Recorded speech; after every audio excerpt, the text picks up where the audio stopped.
Listen, everybody. Hello. It's the Transatlantic Call-In Show, otherwise known as TACIS. It's like MTV in that way, where it used to be Transatlantic for a reason, and now it just is TACIS. Anyway, I'm Luxander Moss. Today is July 16th in the year 12,026, and I'm joined by Riverboat Jack. How are you doing today? Hello, I'm doing stressed. But Indeed. That's okay. Who isn't? Yeah. We had tech issues in the lead up, but now we're here. We're queer. We're ready to fucking go. We're planning to be live for the next 3 hours or so, taking calls. This is a call-in show. That's the whole point. We are trans, and we are here to take your calls on the topic of trans.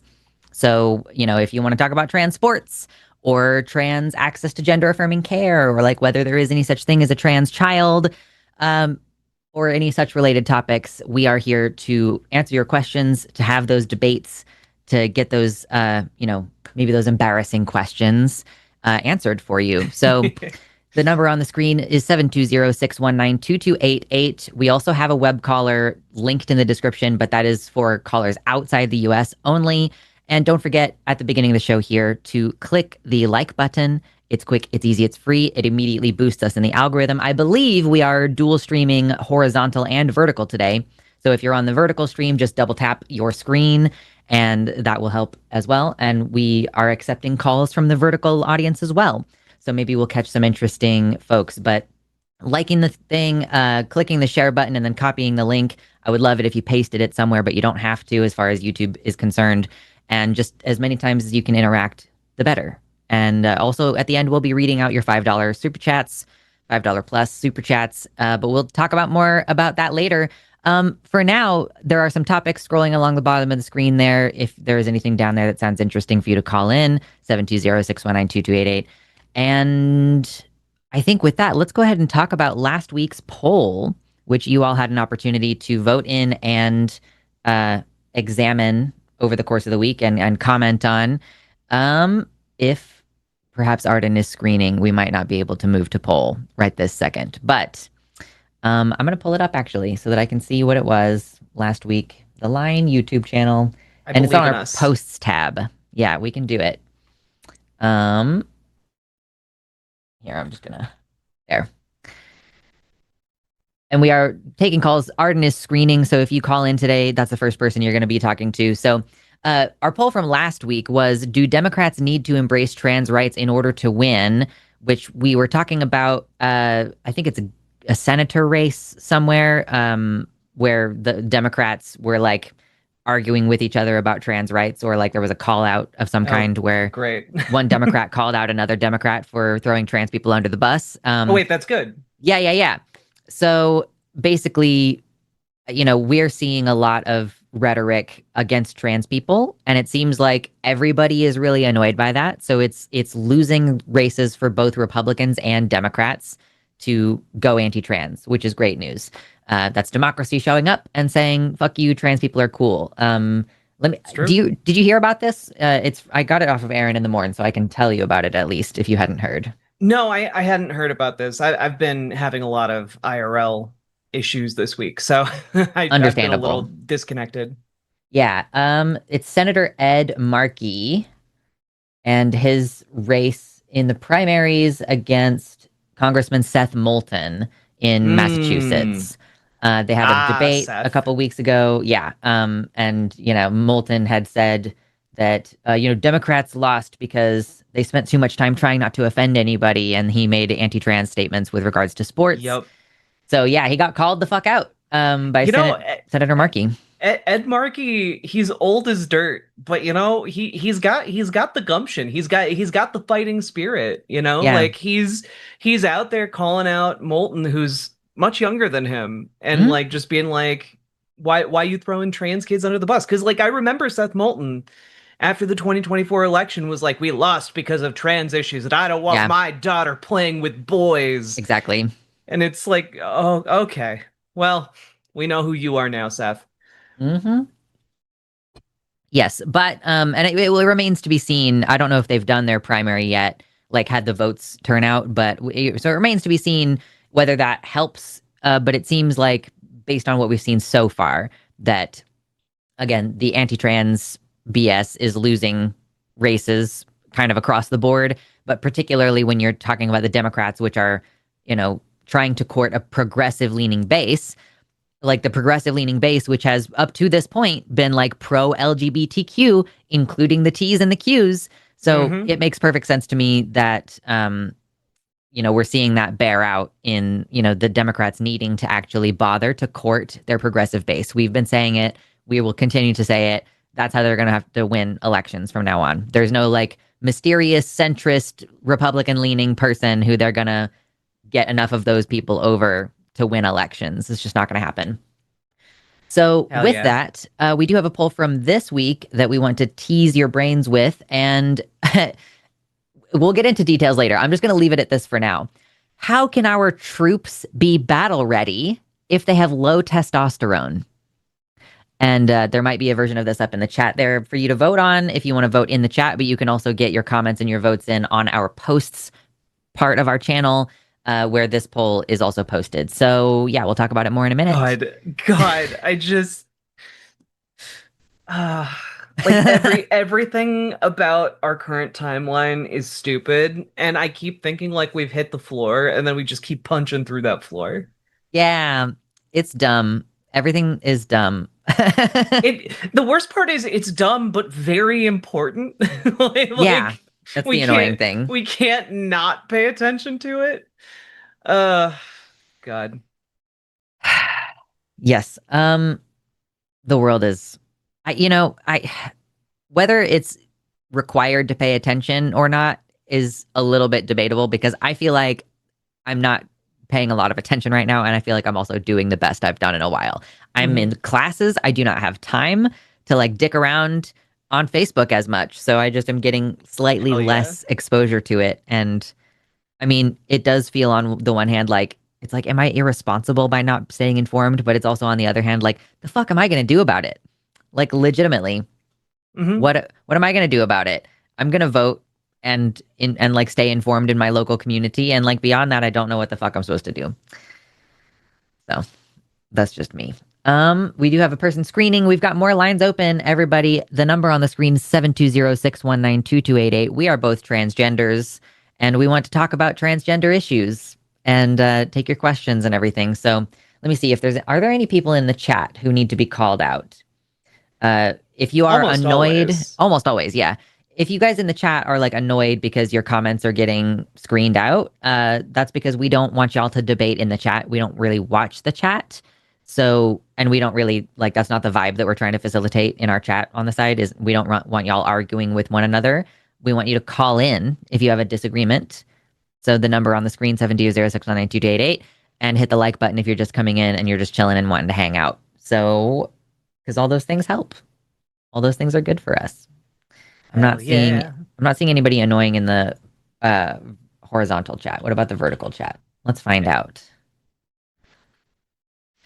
That's the one to watch. That's the one to keep your eye on. Okay, yeah, like there's some people in vertical chat who want to make some arguments about trans people. If you want to make an argument around Pete Hegseth giving tea to the troops, you are welcome to call in as well. Yeah. Having ourselves a new generation of Boston Tea Party. Yeah, I can't wait to dive into that in a minute. That's going to be very fun. Let's see. Listen, if you look, I just said, if you're in the side chat and you have anything you want to disagree with us about, we're pro-trans. We think minors should have access to gender-affirming care. We think trans women should compete against cis women in sports and in shooting and in chess and in darts. All those things that they've been arbitrarily banned from. We think that they should be in there. And what else do we think? I try not to that much these days, but I know it's dangerous. Yeah. It's dangerous. It's dangerous. I think Republicans think about trans people too much. Why don't you mind your business?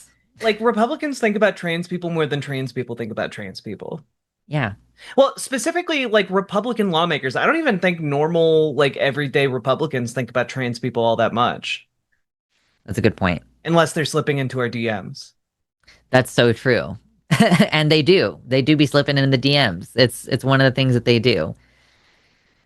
Uh, let's see. Captain Zombie might be somebody I'm calling out. I didn't see your actual comment, but oh yeah, Captain Zombie wants to argue that women are inferior to men, which is not exactly the topic that we're open to today, but I mean, I'm like, I'll take it because I do think that that issue is intrinsic to the issue of like debating trans women in sports. Um, I do think we got a good question from horizontal chat. Do the transgenders support our sworn enemy, the Imperial Theocratic Republic of Japan?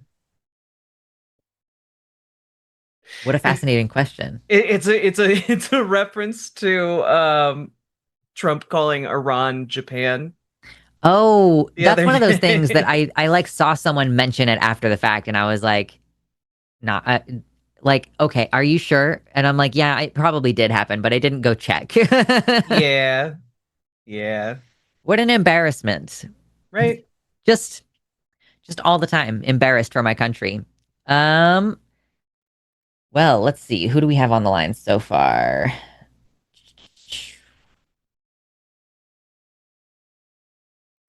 I mean, is either one of these sticking out to you, or do we want to vamp for a little while longer? I mean, I feel like we could take either of them.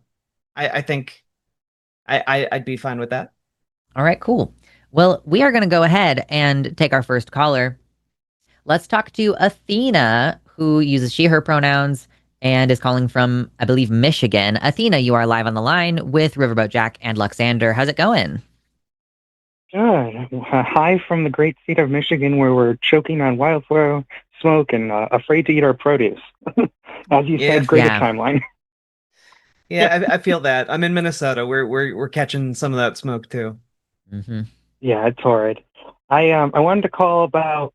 Well, first off, I wanted to call a couple weeks ago and I had tried, but I saw you guys posted a video recently. You had a discussion on bioessentialism, and I want to talk sort of from the trans side of that and sort of the future of as we discover more and more things scientifically and looking into sort of the source of being trans, how do we as a community then deal with people trying to quote unquote cure us or design our babies trying to edit the genes out to prevent their kid being trans?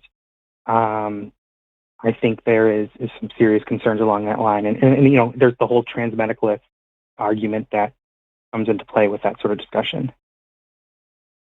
Yeah, I mean, I think that what is required is, first securing like trans rights for like grown adults, like we need laws that do that. We need laws that secure it for children as well. And then we need a lot of laws because like a lot of the like gene editing stuff is relatively newish as far as like being, the general public being aware of it and being able to access it. And I think that that would require a lot of like legislation and regulation around it so that there aren't people being like, ah, yes, we discovered the trans gene, time to edit it out of the human race. Um, and I also, Even without, oh, sorry, go ahead. Sorry, oh, go I ahead. was just also going to say, like, also, like, I'm not entirely convinced that we're ever going to discover that there is like a bioessentialist like part of being trans. I'm not entirely convinced of that yet. So like that's the other part. Like I think even if you had the most draconian like measures to try and eliminate trans people from society with like genetic technology and such, I still think you'd get trans people. Yeah, I even mean, I even think it's kind without of like discussing, oh, go ahead. Sorry, I that's was just time. gonna say, And sorry, go ahead. you're good. It's like the gay gene, right? Like we Yeah, can broadly yeah. accept now, for the most part. I don't know, there is kind of a backslide happening on this, but we can broadly accept now that gay people are born that way, right? We've got Lady Gaga and everybody is on this kind of train.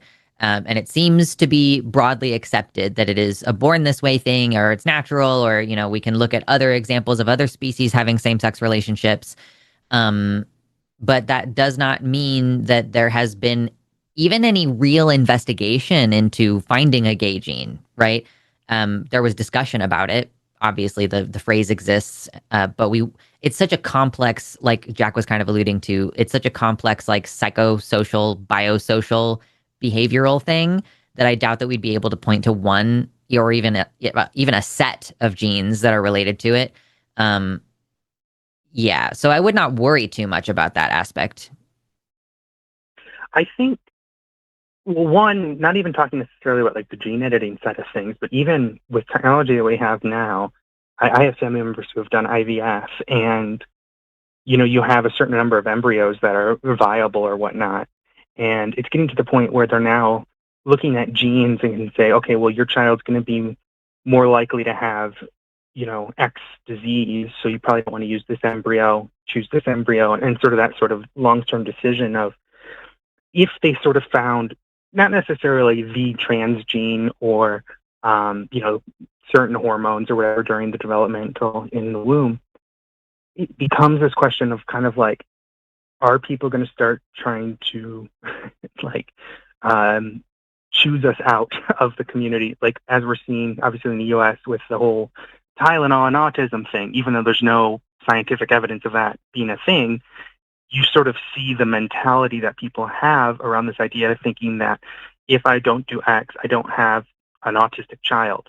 But like, we're at the point where they're thinking that instead of thinking, okay, well, why wouldn't I want an autistic child? Like, they're not thinking about how the fact that sort of the diversity of genetics and the diversity of the human mind is actually a good thing, and having autistic, ADHD people, neurodivergent people in the human race is actually overall a good thing and develops evolutionary for a reason. Possibly, I don't want to say definitively. It's the same thing with being trans. It's like, if people are starting to say, well, I don't want my kid to be trans or gay, I want them to have, a good childhood or whatever. I just think I worry about that, from the long term of like how people are going to start perceiving that, especially because we see a lot of the arguments nowadays from transphobes being in that bioessentialist mentality. And then it becomes a whole other discussion with like transmedicalism, and people are going to start saying, well, if you don't have this gene or this set of parameters, you're not trans. It's one of those things that, like, I'm someone from like a science background, so I start thinking about this sort of, how people are going to react, but as things are developing, how do we as a community start to handle that? And if people are going to start pushing for it, what do we do? And maybe it's not the right thing to worry about personally. I don't know, but I mean, it is interesting, and it's an intersection point between like ableism and transphobia, and it's all about like desirable traits. And there is, I think, underlying a lot of these. Like, first of all, like this is eugenics. Let's just say that right out the gate. 100%, yeah, 100%, yeah. Yep.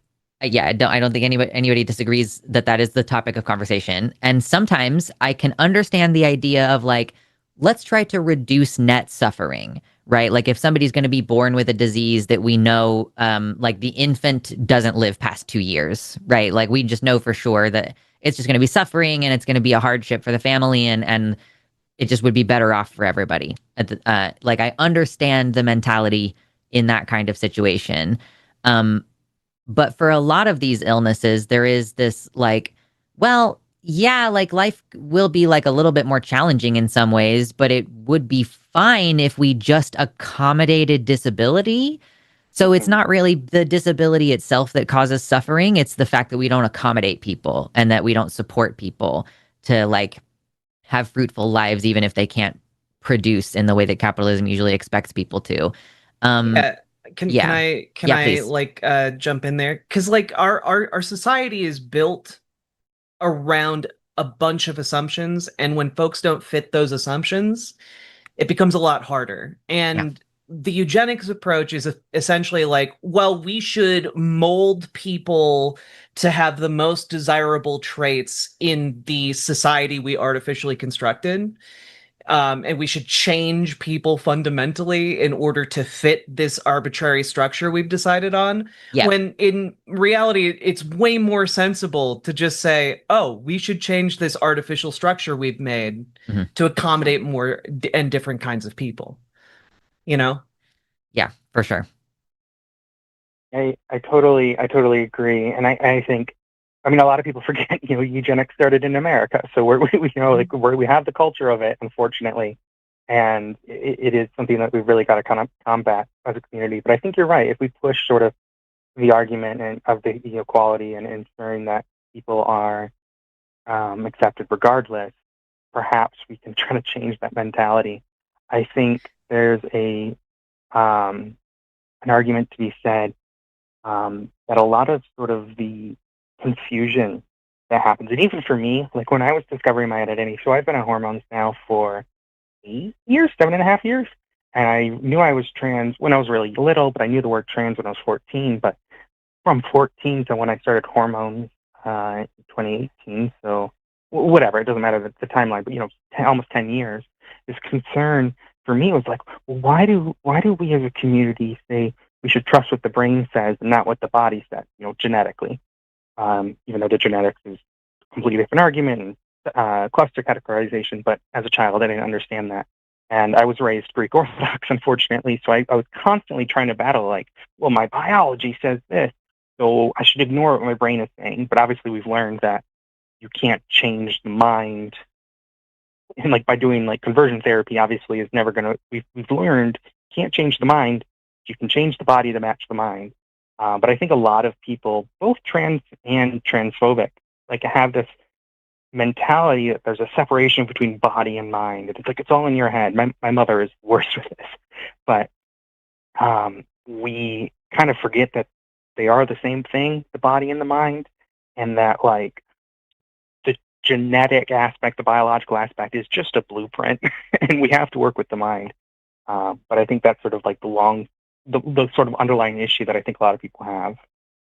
Well, and kind of the specter looming over this entire conversation is just fascism and its relationship with like misinformation and disinformation and like the degradation of like our sciences and the idea of empirical reality itself, like the fact that the idea that we can know anything even is under attack by folks on the far right. Like they deliberately want to foster an environment where people do make just insane, make America healthy again connections, like, oh, the vaccines cause autism, or if you're facing, southeast when you give birth, you're going to give birth to a trans person. Like that's like it's all arbitrary bullshit that they just kind of buy into. And part of the solution to that is like bettering the way that we teach people about science, bettering the way that we teach people about social sciences as well, fostering critical thinking. All of those skills that would allow you to question authority and question the findings of like the medical establishment, but like also be able to arrive at the correct conclusion based on the evidence available to you.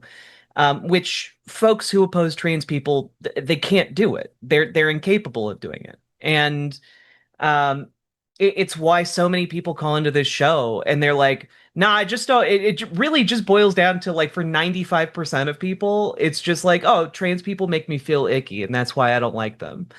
And it's like, it's not based on any kind of empirical data. It's not based on any kind of like reality. They're just like, well, I don't like reality, so I think, it should bend to my will, and other people should also be bent to my will. And that's just fundamentally a fascist mindset. I won't take up too much of your time. I really do appreciate the sort of perspective that you've offered there, sort of the STEM education being sort of a way to combat fascism. It's not something I've ever really thought too much in depth about. I'm currently trying to apply for PhD programs right now, specifically in engineering education, and I really wanted to look at sort of STEM education and how do we educate youth on STEM. That's a really, really fascinating perspective that I think, if I do get into those programs, I really want to explore that mentality. But like I said, I won't take up more of your time. I definitely want to probably call back in the future sometimes on one of the different shows to talk about sort of secular paganism and that whole thing, because I know you guys are an atheist line as well. But I won't take up your time now. I really do appreciate the discussion, and I hope you guys have a good rest of your day. Awesome. Thanks for calling in. I want to hear more about your PhD later. Thanks, Athena. Bye. Bye. Bye. Cool. All right. Listen, I see a couple of people in the vertical chat who might need to call in. Listen, we don't host debates in the chat and we don't debate with the chat. I'm not like looking at you to respond to you right now. And we also don't want to facilitate an environment for our viewers where y'all are debating each other in the chat. That's not what we're here for. What we're here for is to have the conversation. You know, the right wing is always like, oh my God, the leftists are so crazy. You can't even have a conversation anymore. You can't even ask a basic question. You have to tiptoe around everybody all the time. You don't have to tiptoe around us.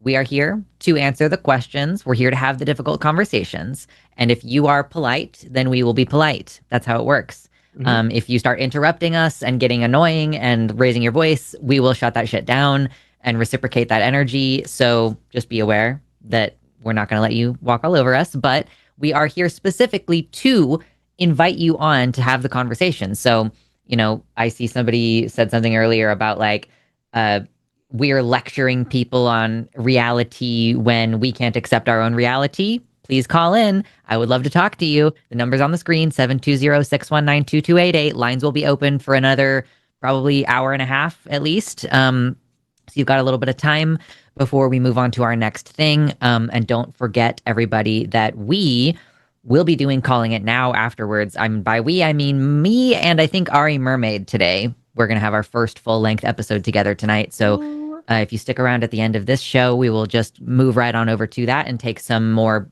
broad, like politically oriented calls.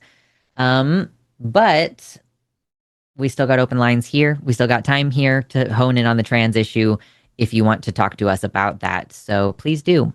And if you haven't already, click like and share and all that shit. Did you have something you want to add? I was just going to say, like, I'm seeing a lot of people who are talking really fucking big in vertical chat, like taking some really big swings and really big misses. And yet all those people are such cowards that like Really? they do this every time. They do it every time. They do it when I do my show. They do it when we do this show. They talk real big. They talk about how like, oh, it's the science is actually all on my side. But then you guys never fucking call in. Where's the proof? You know, your arguments are so good that they never materialize. It's crazy. It's almost like you guys are, I don't know, full of shit or something. So many of you are just so much more comfortable sitting back, typing something pithy to try and make people mad. But when it comes down to actually arguing it, you can't do it. It's crazy. Yeah. It's You've true. trapped yourselves in your own ignorance. I feel sorry for you. Stop it. The Meta Horizon link is trying to update on my computer right now. It's like, stop. Literally stop. Yes, but we want to have the conversations, guys. Like that's the whole thing. So I don't know if you seem to think that we are deluded or crazy or you know, we're cowards and we're not capable of having the conversation. You're like misgendering us or trying to misgender us in a very funny manner. Why don't you just call in? Like, are you like, I don't know. I also don't get it when people are like, I'm just here to insult you. Like, I don't understand that aspect as well, because I have facts to back up every position that I hold. If the facts contradicted my position, I would adjust my position. That's how it works. I know that there are people in the vertical chat who do not operate that way, and I'm fascinated to understand where you get information from and how you ascertain what's true, since you don't seem to care about like investigating the facts as we know them. You're very driven by your feelings in this conversation, which is fun to witness. But yeah, listen, we still got lines open. If you're outside the US, we even have a web caller so that you don't have to pay crazy international rates. But if you're in the US, call us 720-619-2288. We're here to have the conversations. What's going on? We do have some people starting to come in and screen. So if you are waiting right now to be screened, that's because there's like 5 people waiting who just called in. So thank you for calling in. Just wait a second. We only have one call screener who is processing everybody. So stick around for a few minutes. Let's go ahead and talk about our poll from this week, because I do think that would be a fun time. Let me type this. Okay, poll. Yes. So the poll from this week is about a news item that has just hit this week. How can our troops be battle ready if they have low T?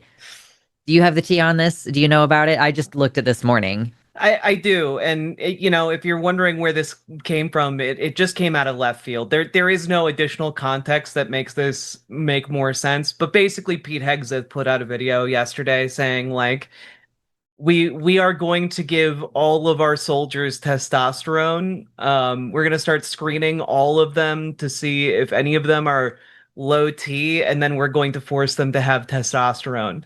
It's literally a gender affirming care package, but for our military, but also only for, men, Yeah. because fuck the women in our military, I guess. Which is weird, like so many conservatives. I grew up hearing like you got to respect the troops, pay respect to the troops, respect the troops, and I respect the troops, but it doesn't seem like conservatives respect the troops. Like conservatives kind of come across like they fucking hate the troops I because mean, they're didn't out. they just have a huge outbreak of flu because they stopped Yeah, giving them flu vaccines? yeah. Like, They cut off mandatory flu vaccines, and they had a massive flu outbreak and made a bunch of our troops sick. And then yeah, on top of that, we got the exploding diarrhea parasite, and now we have like this invasion of privacy, like because again, like all of the troops are now have to have their testosterone screened, and then they're given like testosterone boosters, and it's like that's yeah. not when it's not medically necessary, which is interesting because conservatives are very against gender affirming care when it is medically necessary. But now we're having a massive nationwide policy that is mandating gender affirming care in unnecessary circumstances. It's Yeah, very strange. these people are asymptomatic, by the way. Like if they haven't already presented with symptoms, then we're treating a problem that has no symptoms. And another fun little thing, another fun little way to think about this is that Pete Hegseth is mandating steroid treatment for a certain number of troops. So like our troops are going to be roided Hmm. out,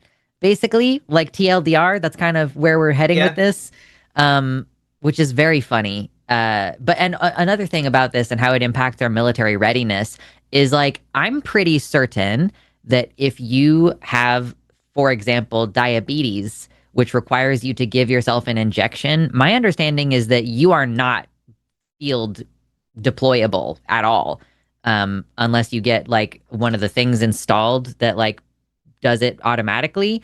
Hmm. Like I don't think that like being on a medicine that requires you to inject, I don't think that you can be deployed. But maybe I'm wrong on that. I might need to touch base with Dr. Ben, um, because he would know. Like, I mean, he was a doctor in the military, so it's like maybe he was never going to be deployed, so him being on testosterone was not a big deal for him. But regardless, you're prescribing a medicine that is like you have to do either an intramuscular or a subcutaneous injection. And are you going to expect them to do that if they're in the field? Like, is there going to be a minimum number? Like, you must have at least this much testosterone in your Well, blood to be well, a soldier? also, I think the logical solution here is we need to deploy the soy boys. The We the have to soy deploy boys the soy boys. the soy boys go to the front lines. Yeah, absolutely. Anyway, this is so fucking stupid. Um, and it reminded me of like a Game Grumps song about low T. It's like Hegseth's got weak stream and low T. So that's what I'm going with from now on. Anyway, that's our poll from this week. I like it's so baffling. Like we heard so much about the Biden feminization camps from like weirdos on the internet for so long, and now Pete Hegseth has literally made masculine like masculinizing camps, but like conservatives are just like, that's based actually. That's great. That's so cool. We love Yeah. it. Oh, good times.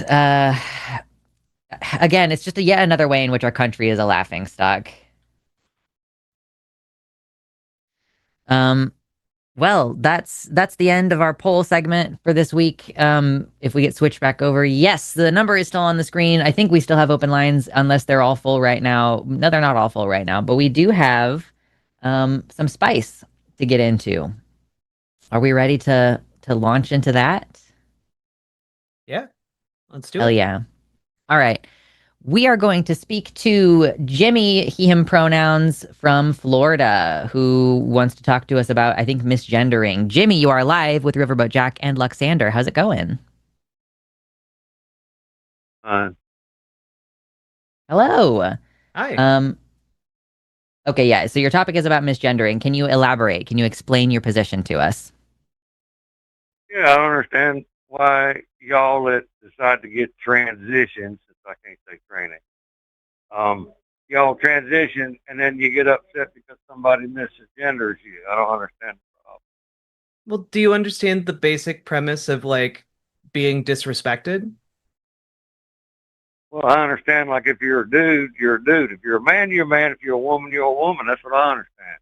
Yeah, but if somebody walks up to you and says like, "Oh, you're drinking like a girl," or "Oh, you're throwing like a girl," or "Oh, you punch like a girl," like you understand, like to you as a man, like that would be I've insulting, been right?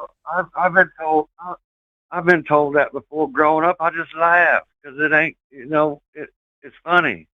Oh, because I grew up in like rural America, and where I grew up, those were fighting words. Like that was something that you would do to like go and start a fight with somebody because it was considered So, disrespectful and mean, you know? oh, so if you tell somebody they throw like a girl, that you gotta throw down and fight. Is that what you're saying? Yeah, I'm like supposed to that take that that that is disrespectful. that is typically how it was received because a lot of people when they say you throw like a girl, they mean like you're throwing weak, or oh, you punch like a girl, your punch is weak and effeminate. Or oh, you're drinking like a girl. Oh, it's because you're like drinking like a fruity like drink that tastes good. Like they're trying to emasculate you if you're a man, Maybe and they just like trying. that's usually Maybe fighting they words, just trying right? to get you. Maybe they just trying to get you to drink more. I don't that's not usually the intent in those social situations. I've said that 100 times to my friends. Don't be a pussy. Have another beer. Yeah, exactly. But like when a Yeah. stranger comes up and does that to you, it's a little bit different, isn't it? Well, Like that's a if you stranger, but walked I'm up not. if That's you not the walked up same. to a That's strange not man the and same. called him a pussy, that'd be those would be a fighting word. That'd be a fight, right? Well, I Like if agree, you but walked that's up to not a the same strange man and context said, at "What's all. up, pussy?" If I misgender you, that's not the same as going up to you and calling you a pussy. It But ain't the it's same thing. It disrespectful. don't even remotely close. Do you understand how it's disrespectful? I mean, actually, it's exactly the same thing, Jimmy. Yeah. Like you as a man identify as a man, and being called a girl is meant as an insult. It is rude. It is disrespectful. It is an insult. So when a I'll be trans honest person with you. says, "Jimmy, hey Jimmy, I'm sorry, I was in the middle of talking, so I'm going to continue doing that." The thing is that it's exactly the I'll same. be honest If a with you. Jimmy, I am still in the middle of talking. Please just let me It finish my ain't the thought. same. I wouldn't give a fuck if somebody misgendered me. I'd Jimmy, laugh my ass off. okay, that doesn't change the fact that it is meant as an insult.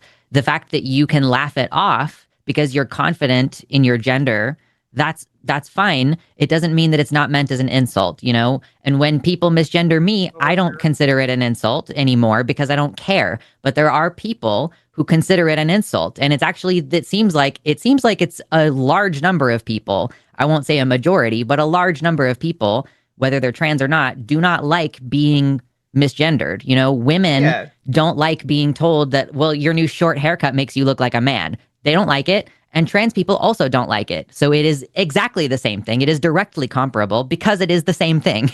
But also like you understand do you understand the concept of like someone trying to insult you? Well, of course. Okay, so like what I don't understand here is that like in your call in it says you're in your 60s.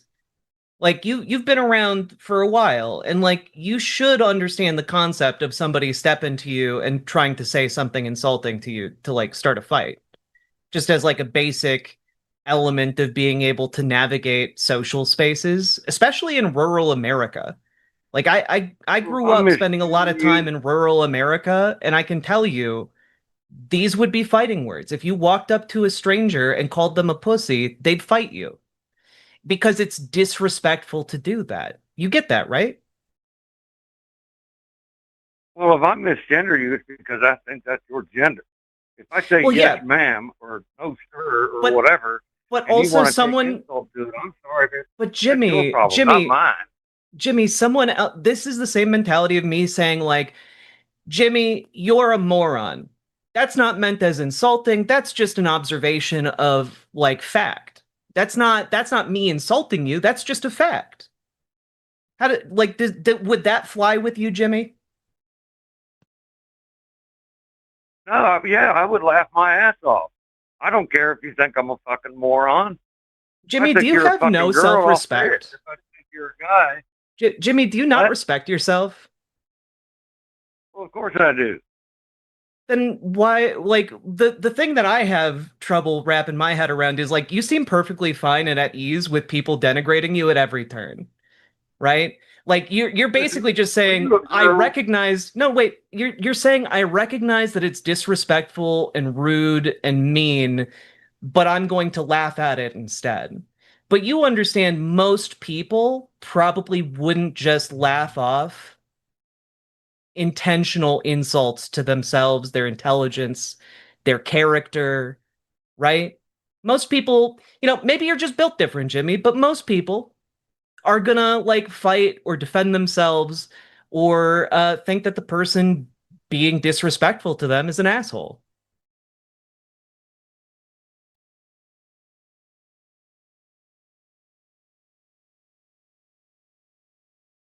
Any thoughts, Jimmy? I'm just not gonna. Okay, that chick at the top. I say chick. I use that term loosely. You're a dude, right? No. What are your pronouns? She, her? Because I'm a woman? Okay. Are you a woman? Are you a woman? What are you? Biologically, what are you? What does your DNA say you are? I'm a woman. What does your DNA say you are? I'm a man. What are you? Wait, have you gotten a DNA test, Jimmy? Yeah, how expensive was that? Oh my God. All right. Listen, because the answer is no, guys, right? I really don't. Jimmy, the answer is no. You've never had a DNA test, have you? No, I haven't. Yeah. So, why are you floating this bullshit? What? Because, listen, if I identify as a fucking dog, that don't give me special rights. That don't mean I want everybody to start calling me dog. I want a fire hydrant on every fucking corner. It seems like a big reaction to being asked whether or not you've had a DNA test, Jimmy. And you might not identify as a dog, but you'd understand if somebody walked up to you and called you a bitch, that would be an insult, right? Of course it would be. Yeah. And part of the insult there, Jimmy, is that like they're calling you not just like a dog, they're calling you a specific type of dog, a female dog, it's another way of emasculating you. So you understand now, like if somebody walks up and calls you a bitch, it's actually pretty insulting on like several different levels, right? Do you feel real insulted if somebody calls you a man? No, dude, because I work on the internet. I literally every single time I get online and do a show, and this is true, by the way, for all women creators now. Like there are a million guys who go into their comments and call them man or manly or mannish, attack their physical features. There's like a dedicated community to like every woman you see on the internet now, trying to transvestigate them to see if they're like really a trans person or not. It's weird behavior. I hope you recognize that that's weird behavior. Well, I'll be honest with you. I really don't give a shit one way or the other. I mean, if you take anything somebody says to you as an insult, that's on you. I mean, it seems like the only person who's taking things personally here is you. You got really upset when I asked you about DNA tests. I haven't gotten upset with you, Jimmy. Actually, I just think it's an irrelevant question. You can look down between your legs. But you were the one who brought up DNA. Well, if you don't want to look between your legs, I get to take a DNA test. I don't need to. That's not like what's between your legs isn't DNA. No, that's gender. That is your gender. Is it? Have you seen what's between my legs, Jimmy? No, I have not. Yeah, so how do you know what my gender is then? Oh, I don't. Have I seen what's between your legs, Jimmy?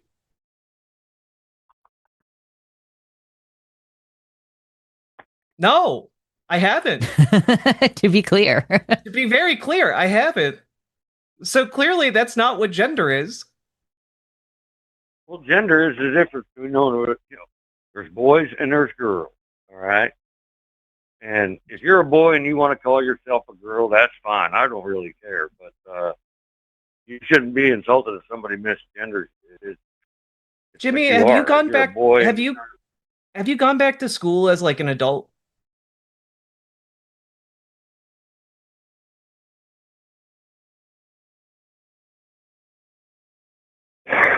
No.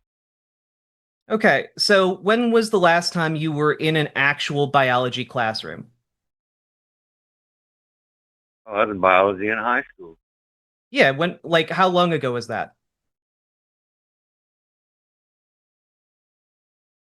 45 years ago.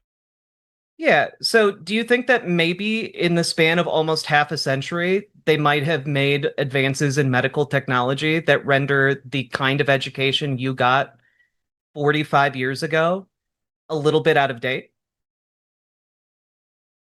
Oh, so how many genders are there? I'm asking you guys. How many genders are there? Gender is a social construct, so however many genders we want there to be. How many genders are there? Gender, so to be clear, Jimmy, so to be clear, the current academic understanding, like the current scientific understanding, the biological understanding, is that gender is a different thing to biological sex. So if you are asking how many genders there are within a biological context, there is no biological answer to that question because gender is not the same thing as biological sex. Biological sex is also flexible. Gender is biological. I'm sorry. You can say whatever you want, but gender is biological. Jimmy, the thing is, so Jimmy, what's your trade? Are you retired now? What did you do? I was a welder. That's awesome. A welder. As a welder, do you think you are capable of treating someone's common cold medically?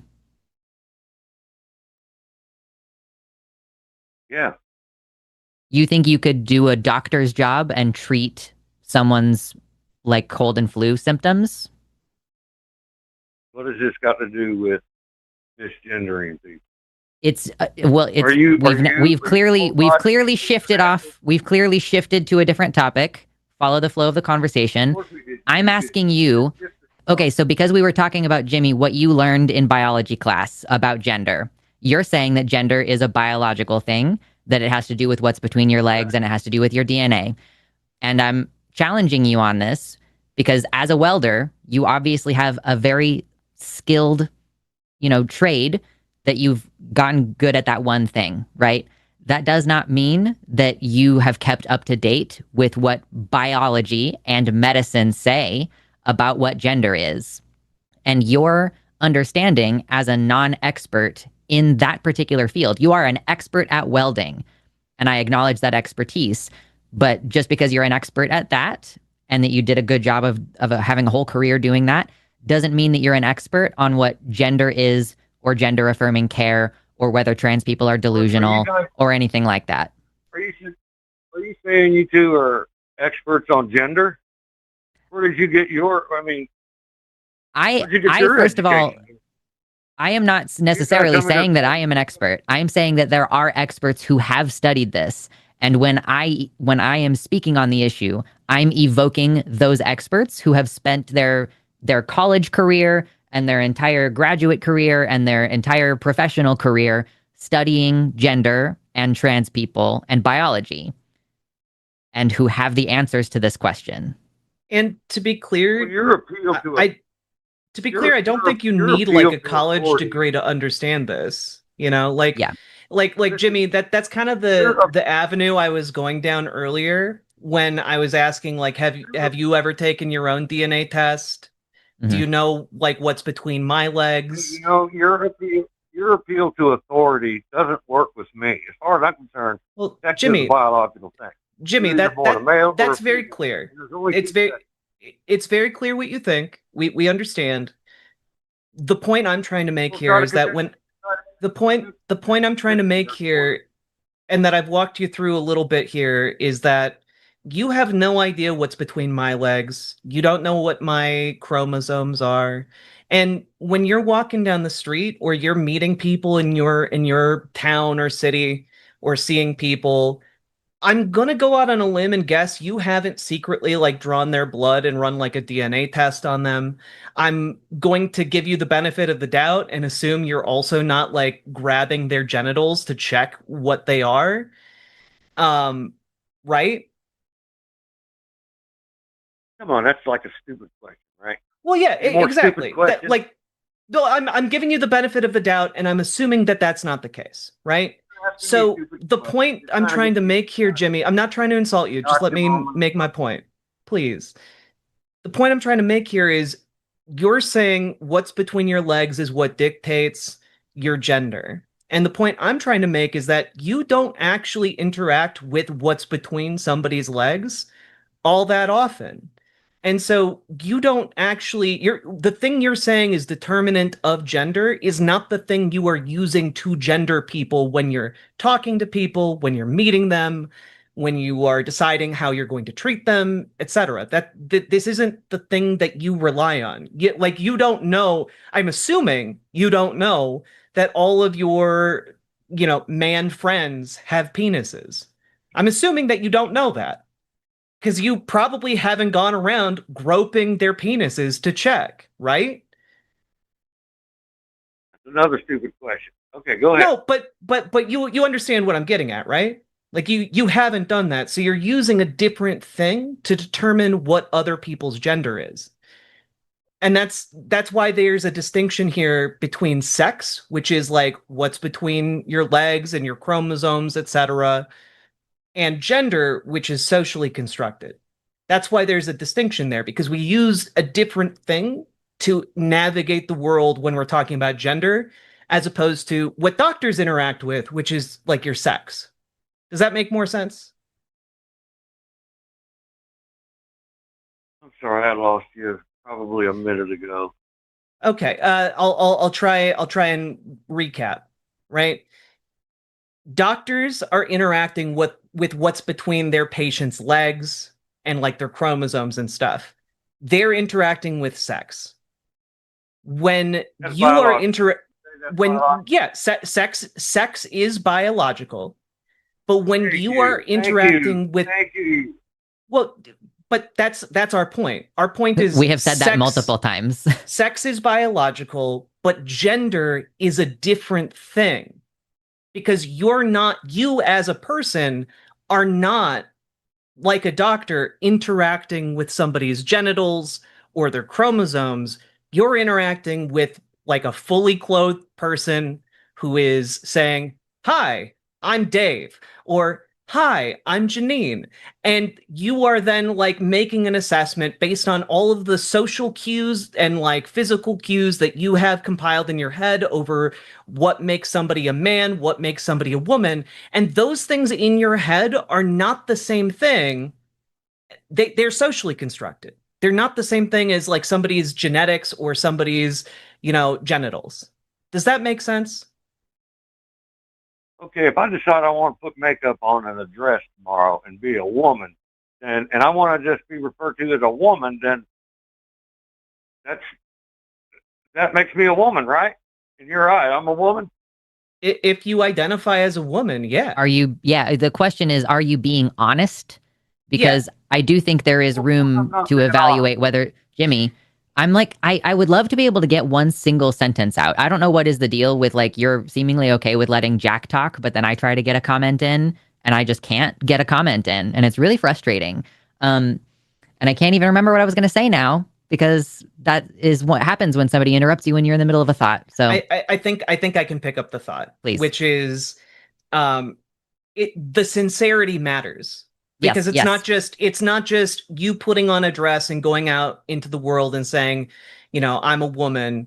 Like, that can be done sincerely, it can be done insincerely, it can be done as like a performance in the case of like drag. Because a lot of drag performers are actually like cis men. Like they're not, they do not identify as women, they identify as men. They're just putting on a performance.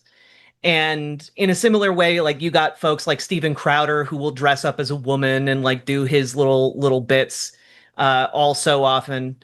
And that there might be a question there about whether or not that's sincere. But when we're talking about trans people, we're talking about people who identify as a woman.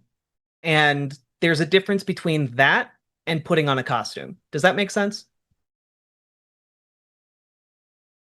Not to me, it don't.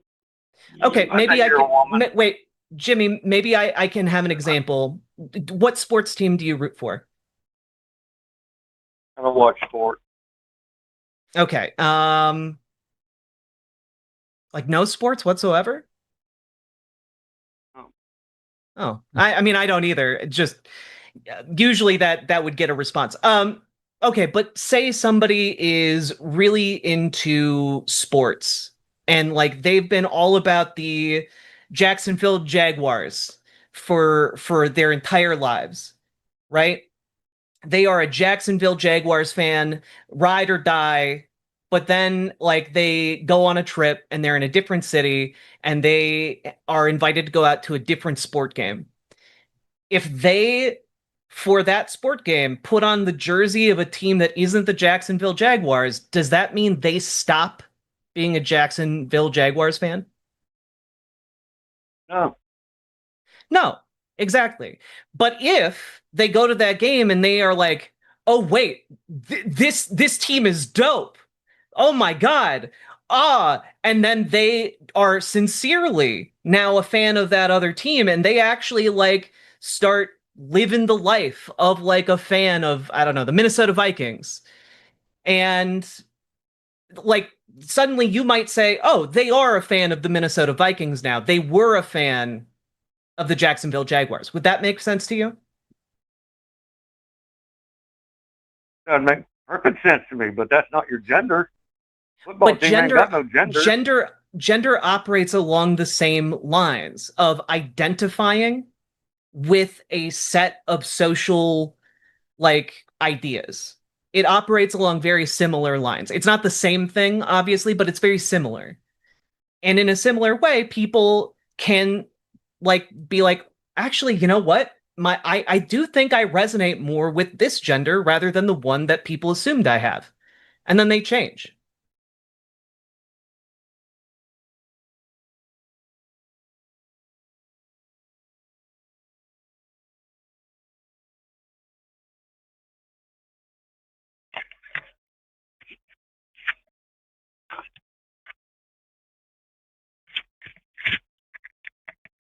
Well, Jimmy, do you have any follow-up thoughts? I think we're probably getting to a point in the conversation where it might make sense to wrap. Yeah, we do have a lot of other people on the line. Yeah. But if you want let's any just wrap it up. if you have closing thoughts, we'd be happy to let you have the final word. Yeah, it's set up there on your debate before you put trans women are women and trans men are men. I just don't buy that. I'm sorry. That's a delusion to me. Yeah. I would be happy to talk to you again if you have time in the future. Like I'm on this show a lot. Riverboat's on this show a lot. And we do it at the same time every Thursday. So if you would like to, have an ongoing conversation, we would love to pick this up again and maybe start at that question of like the difference between sex and gender and, how, people who have studied this have that opinion that they're separate or whatever. I'd be happy to dig into that a little bit more, Jimmy. But yeah, we do have lots of other callers waiting. So we super appreciate your time. We appreciate your thoughtfulness, and we will talk to you again soon, I hope. Okay. Thanks, Jim. See you, Jimmy. All right. I would have loved to like get into like next order arguments about like different cultures, perceptions of gender, but Mhm. like I think that's for a new day. If Jimmy does call in, I'd love to get into that on a new day. Yeah, for sure. I feel like, if it's somebody's first time ever confronting the information, I want to give you some time to sleep on it. Like I Yeah. want you I think you made some really, really excellent arguments and some good comparisons um to like seed the idea that gender is a social performance. Hmm. Um and I hope that that kind of processes for him a little bit. And I definitely want to have more conversations because I think it's so interesting Yeah. reaching especially across like generational divides. And obviously like sometimes people are set in their ways, but sometimes they can surprise you and kind of come around on things. So Absolutely. yeah. Some of the most supportive people for trans folks that I've encountered are, folks in like my grandma's generation, Mhm. who's much older than Jimmy was, but Mhm. like, my grandma was one of the first people to come up to me and be like, "Are you having one of those gender change thingies?" And it was before I was out to anybody, and I was just like, "Oh, grandma, ha ha ha." But like she's been very very supportive, and she's like almost I no, I think she is 100 years old now. Wow. Yeah, That's really cool. Yeah. made it to triple digits. Age is no excuse, everybody. Hmm.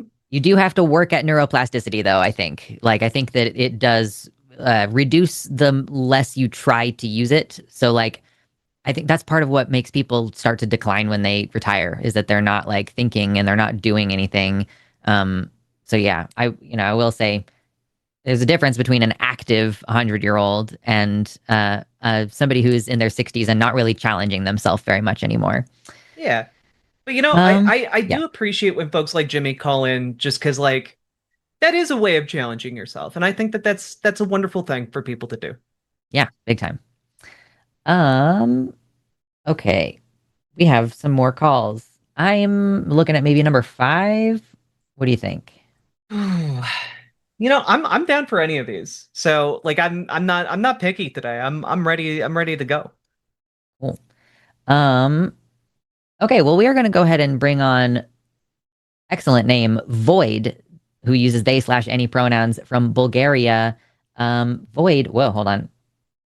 Are you with us? You're live on the line with Luxander and Riverboat Jack. How's it going?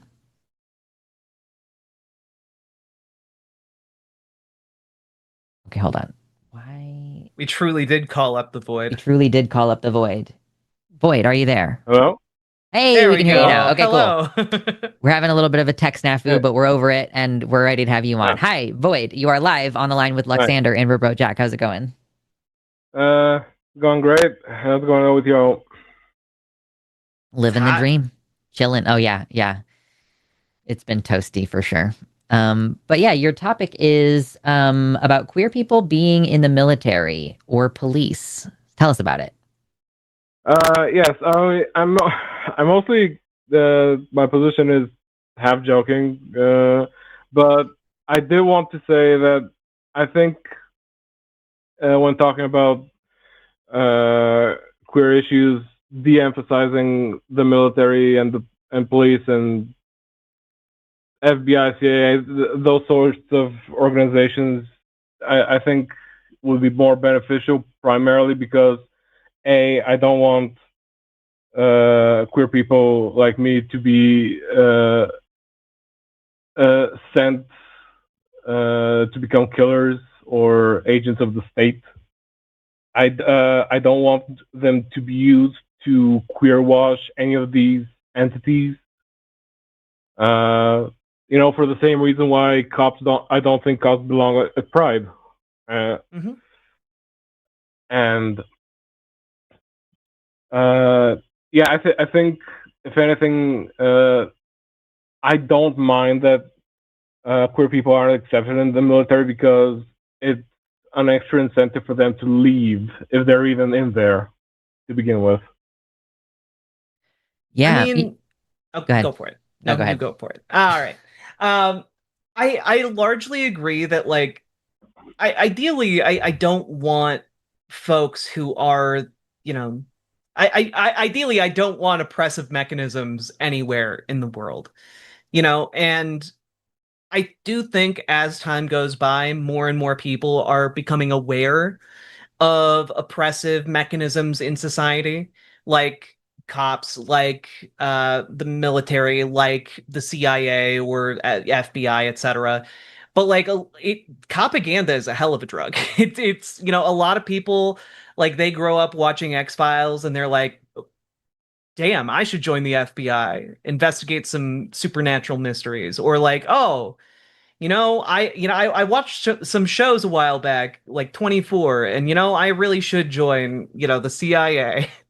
And Oh my God. People are really susceptible to that kind of stuff. Like, and I know a lot of people who will talk about how great the show Reacher is, and because like he has it's about a really tall buff guy who's just like kind of a nice dude, but who also does incredible acts of violence in furtherance of American imperialism. And like that's like I think a lot of people, we need to have more of a development of like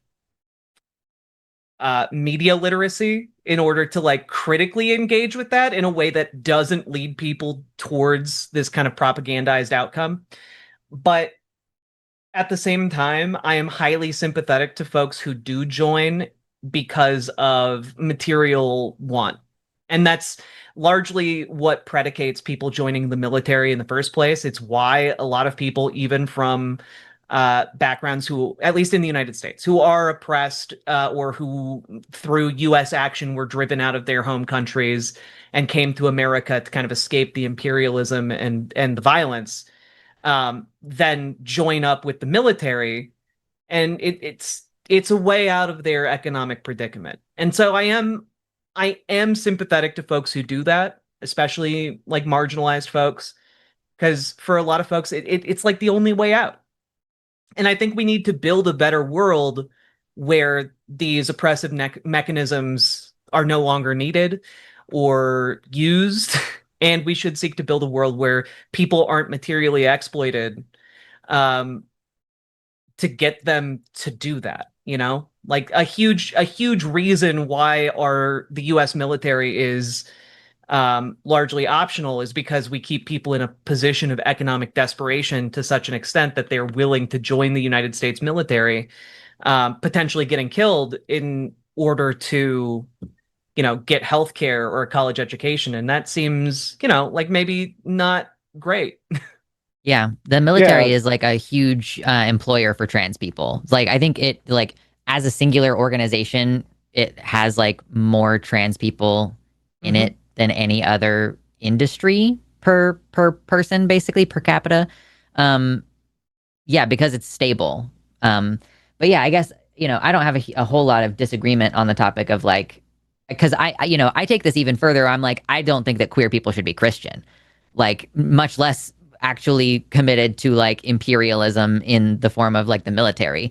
Um, I think that you should acknowledge when an institution is like hostile to your existence or like is contributing to net harms. But again, I agree with Jack that like it's very clear that it's poverty and desperation that sends people into those institutions in the first place. Yeah, no, I'm fully aware of this. And my hope is that for all these people who are only there for economic reasons, I want them to get out as soon as they can. And like I get that in the U.S., like the current administration is straight up fascist right now, and God willing, they get the Nuremberg treatment. If liberals come along, they're probably going to they're going to remove the bans on queer people, and like I said, they're going to try to smooth over the obvious injustices in power imbalance that agencies like the military, the police, etc. have. Like queer washing, basically. I will say I don't think it's a good thing for the state to have discriminatory policies anywhere. because I do think that in the minds of, I think maybe you can see it even in like the folks, conservative folks who come into the chat, in the minds of like the general public, that delegitimization or that prohibition on queer and trans people in any aspect of society leads to further ostracization and violence inflicted upon marginalized groups. And so like I do fully agree with a lot of your arguments, but on that particular one, like being okay with the discrimination because it gets you the end result you want, I do think that there are a lot of other knock-on effects as a result of that discrimination and that entrenchment of discrimination that can lead to that fascist movement getting stronger. And I think that that's something that we should also avoid. Yeah, no, like obviously there shouldn't be discrimination. I just would want, in a at least marginally better future, when these restrictions are overturned, to be accompanied by massive structural reforms of these organizations. Because like I said, I don't want my queer siblings to become murderers or agents of imperialism, or to be used as propaganda. Yeah, and I think that's entirely reasonable. Yeah, and I did have one more thing I want to talk about, if it's okay. Yeah, go for it. So, like, in terms of conservatism and queer issues, like, I know the line is primarily like U.S. centric, obviously, but I did want to say that there is, how do I say, there is a difference in the way conservatism in relation to queerness manifests outside of, I guess, the imperial core, like outside of the U.S. and Western Europe. Like, here, all these ideas are seen as foreign and invasive, because for like 100 years or more, they have like queer people have been erased from sight, basically, and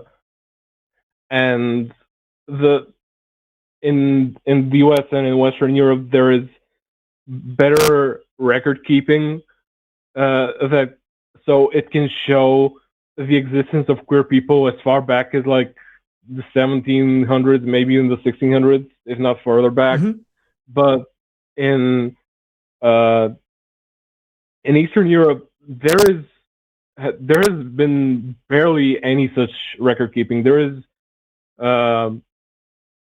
at best, you could speculate and would have zero evidence to back it, because nobody was interested in keeping these records, and nobody would allow the records to be kept.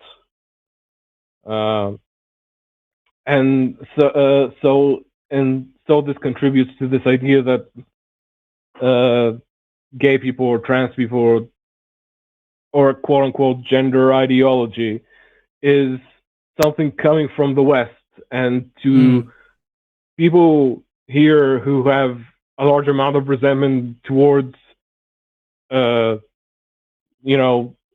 America, Western Europe, for a lot of valid reasons, to be fair, they tie this up in this Gordian knot of reasons to reject anything Western, and anything quote unquote progressive. Yeah, absolutely. Like, it is one of those situations where, like, for a very long time, conservatives in the United States would essentially call gay people European, and just because it's an easy way to like essentially say, oh, these elements of our society, they're actually foreign a foreign invasion of ideas or an invasion of a foreign ideology. It kind of is a way to like rally the base around the idea of nationalism. And when you've defined nationalism in such a way to exclude, LGBTQ people, it gets really dangerous for LGBTQ people. Yeah, sure. And especially here, especially like in large parts of Eastern Europe, nationalism is a glue that permeates a lot of society, like for a lot of reasons that I don't know if I should get into right now. But like, so some of them are sort of valid, but others are just like a product of like the last 200 years of history that we've gone through, and trying to root that out as like if you're trying to fight for queer issues here, you're tackling one giant ass stump and trying to rip it out by hand. Yeah, it is a long-term project for sure. Well, yeah, but like the problem is another problem is that something I've noticed is that any quote unquote progress seems to be downstream from the US and Western Europe primarily. Yeah, like, so it's got to be really frustrating when we are backsliding, because then you know that the backslide is going to hit you guys later too. I think that so Void, we do actually have a couple contentious callers waiting, and it feels like we're just agreeing with each other a lot right now, which I appreciate the conversation. But I do want to make sure I get to those people so that we can have at least a little bit more zesty spice for the conversations today. But thank you so much for the conversation. Yeah. Thank you for having me. Have a good rest of debate night. Absolutely. Thanks very much. Bye. Bye. Delightful conversation. Yeah. I've seen some people in the chats who maybe don't know the way that things work here. The number is actually on the screen. Like, which direction am I pointing? It's right over here. 720-619-2288. The lines are still open. Our screener had to step away for a few minutes. So if you've just called and you're like, why am I sitting and nobody has answered the phone to talk to me except for the robot, it's because our screener had to step away, but she'll be back momentarily and get you guys processed in. If you call in, you should still be able to hear the show while you're waiting.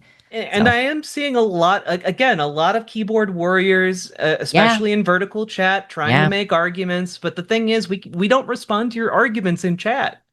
If you want us to respond to your arguments, if your arguments are so good, you should call in.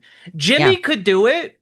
Jimmy could do it. You can do it, guys. Jimmy, I respect Jimmy for being able to call in, even if I vehemently disagree with all of his opinions that he expressed.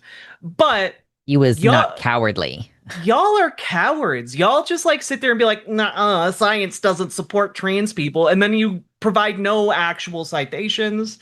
You don't actually seem to really care about being factually correct. You are all just kind of sitting there being little turds. And I encourage you to call in. Stop being a turd. Call in. Have some self-respect. Yep. Wow, exactly and actually, for some reason, got absolutely tied up in my mouth right then. Because I was thinking forward to my next sentence. That's the mistake that you make. Anyway, we are still going to be taking calls for probably about an hour left. So, lines are still open for at least a little while longer.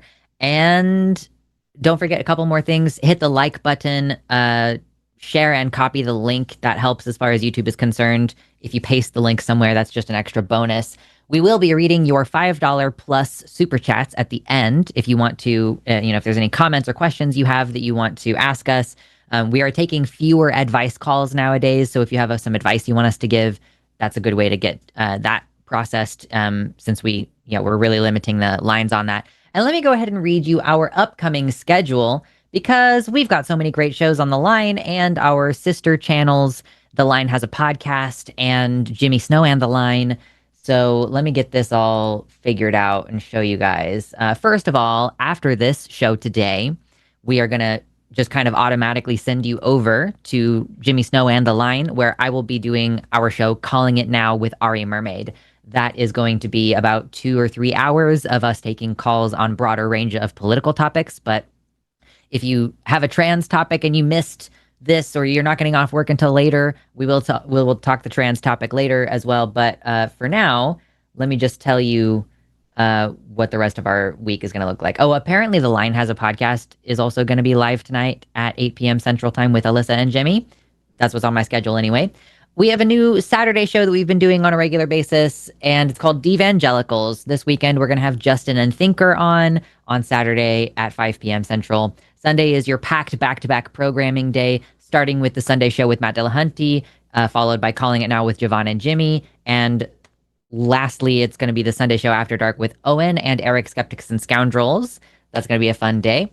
We have our Monday programming. There's going to be a Calling It Now at 2 p.m. with Javon and Jimmy, followed by potentially The Line Has a Podcast after that. And then we are going to have Skeptalk with John, Godless Engineer, and allegedly Ian.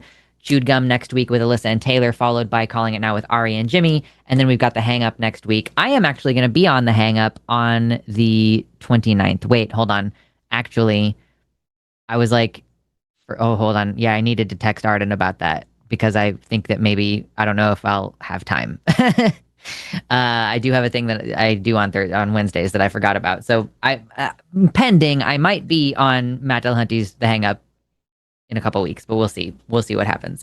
So with all that, we've got so many excellent shows. Make sure your notifications are turned on, clicking the bell and selecting all notifications so that you get tips and tricks for when we go live on our many, many different channels. Yeah, and with that, let me get my stuff pulled back up over here.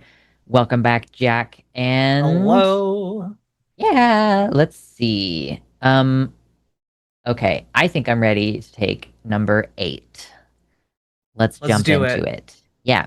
All right, we are going to talk to Aaron, he, him pronouns, calling from Louisiana, who wants to talk about trans sports. And you are now live, Aaron, with Riverboat Jack and Luxander. How's it going?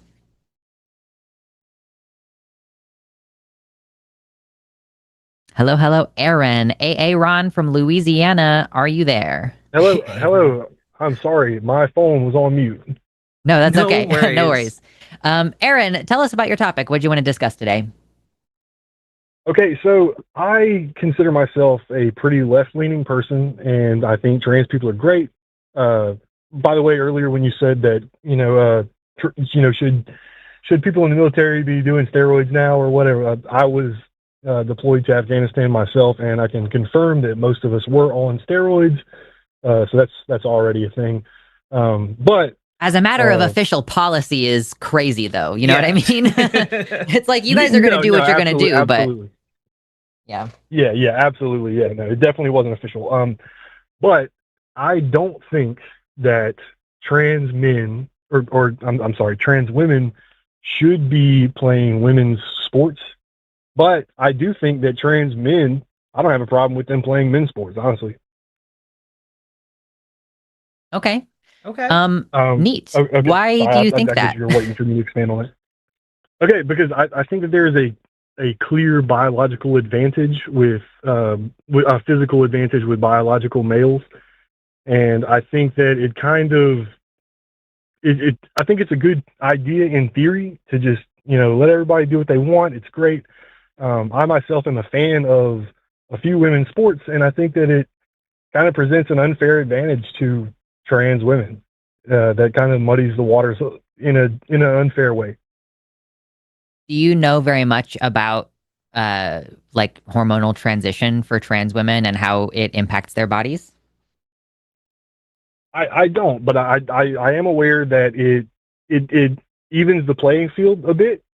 But I'll be honest, I'm not 100% sure. But with the hormonal thing, the problem with trans people playing sports is that if you're saying that the hormonal thing kind of makes up for it, are we going to monitor their hormones? Are we going to watch how many hormones they're taking? You know, I mean, it I just think seems that's like already too much of a that's hassle. already the policy, Aaron. And maybe you didn't know about this, but the Olympics has allowed trans women to participate after being on hormones for 2 years for quite a long time, and they do this kind of testing where it's like they have to, in order to participate, Okay. their blood level of testosterone has to be lower than what the average cis female actually has. So they have to have even less testosterone. Go ahead. I hate to be a boring caller, but I think that I agree with that 100%. I see no problem with that, actually. Yeah, because what we see is that it doesn't really bear out that there is a remaining advantage.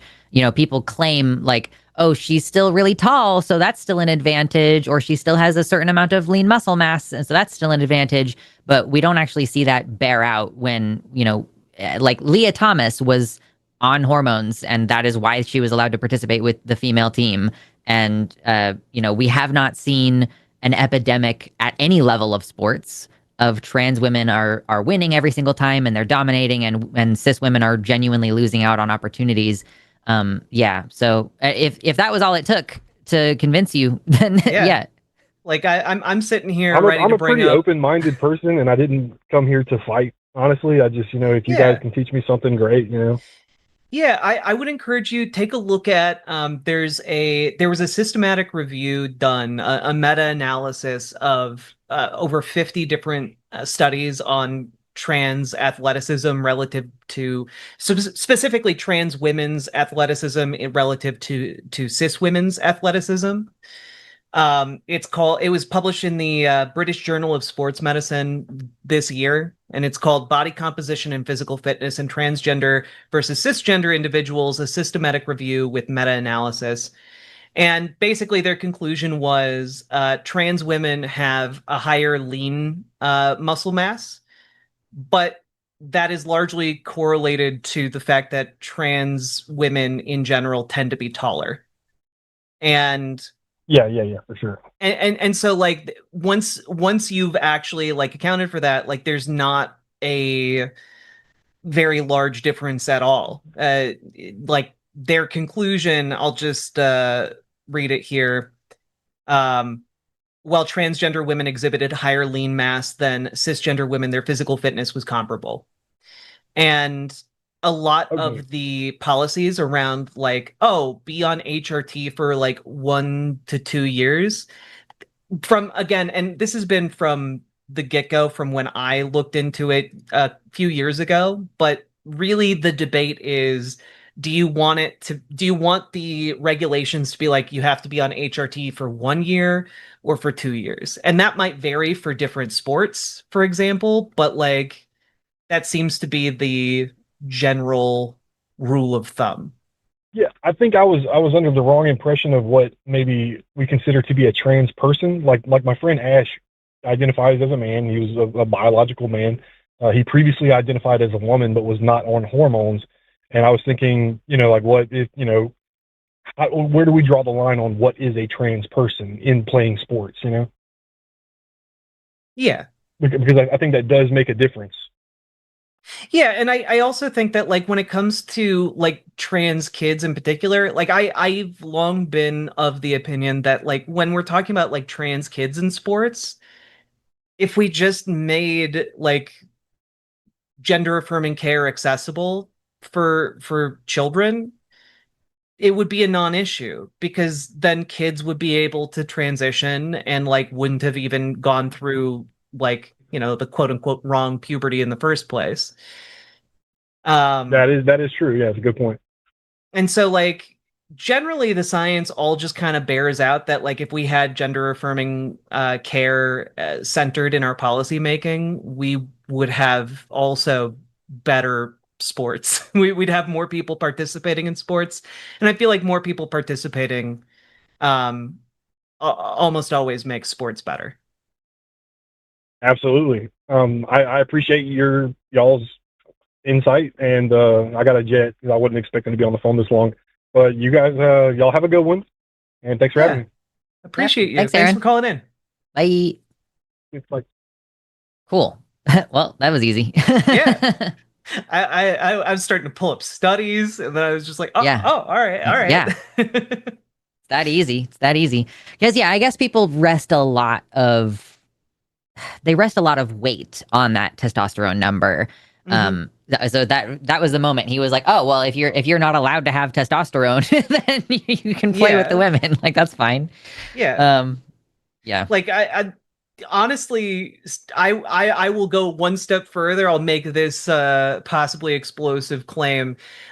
Trans women have a much better idea, and trans men and non-binary people have a much better idea of their testosterone levels than cisgender people ever do throughout most of their lives.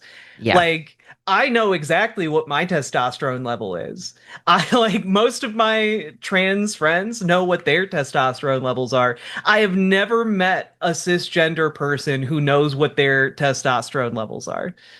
Like, Yeah. it is kind of silly. H bomber guy got his testosterone tested because he was worried that it might be too low, and it turns out it was really high.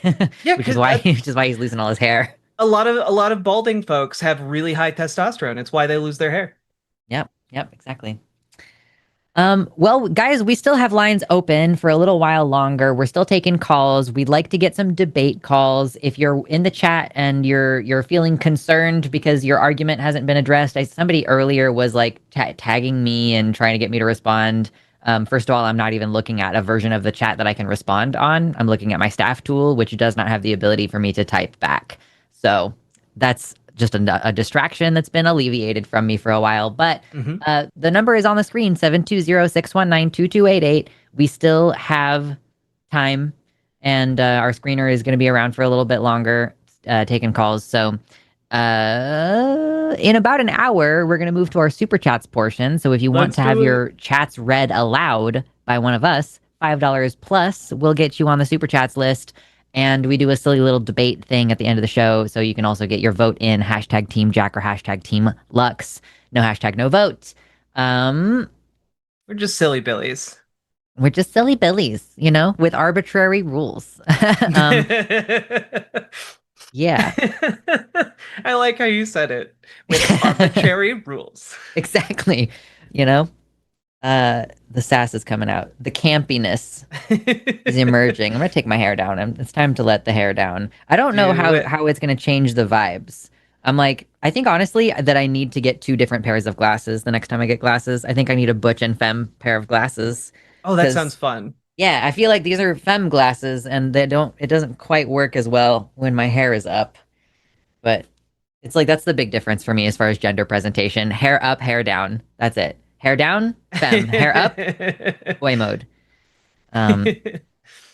Anyhow, yeah, if anybody wants to, if you have more contentions around the sports conversation, we have more data we can get further into that conversation. So 720-619-2288 or the web caller if you're outside the US, linked in the description. Yeah, we still got time. We're here. We're queer. We're trans. Tell us how we make the military worse. Like I'm seeing so many like transphobes talking shit. Not a single goddamn one of you is brave enough to step up and actually have the argument because you're full of shit. Like we get comments like for those of you who are not able to see like all of the chats as we are.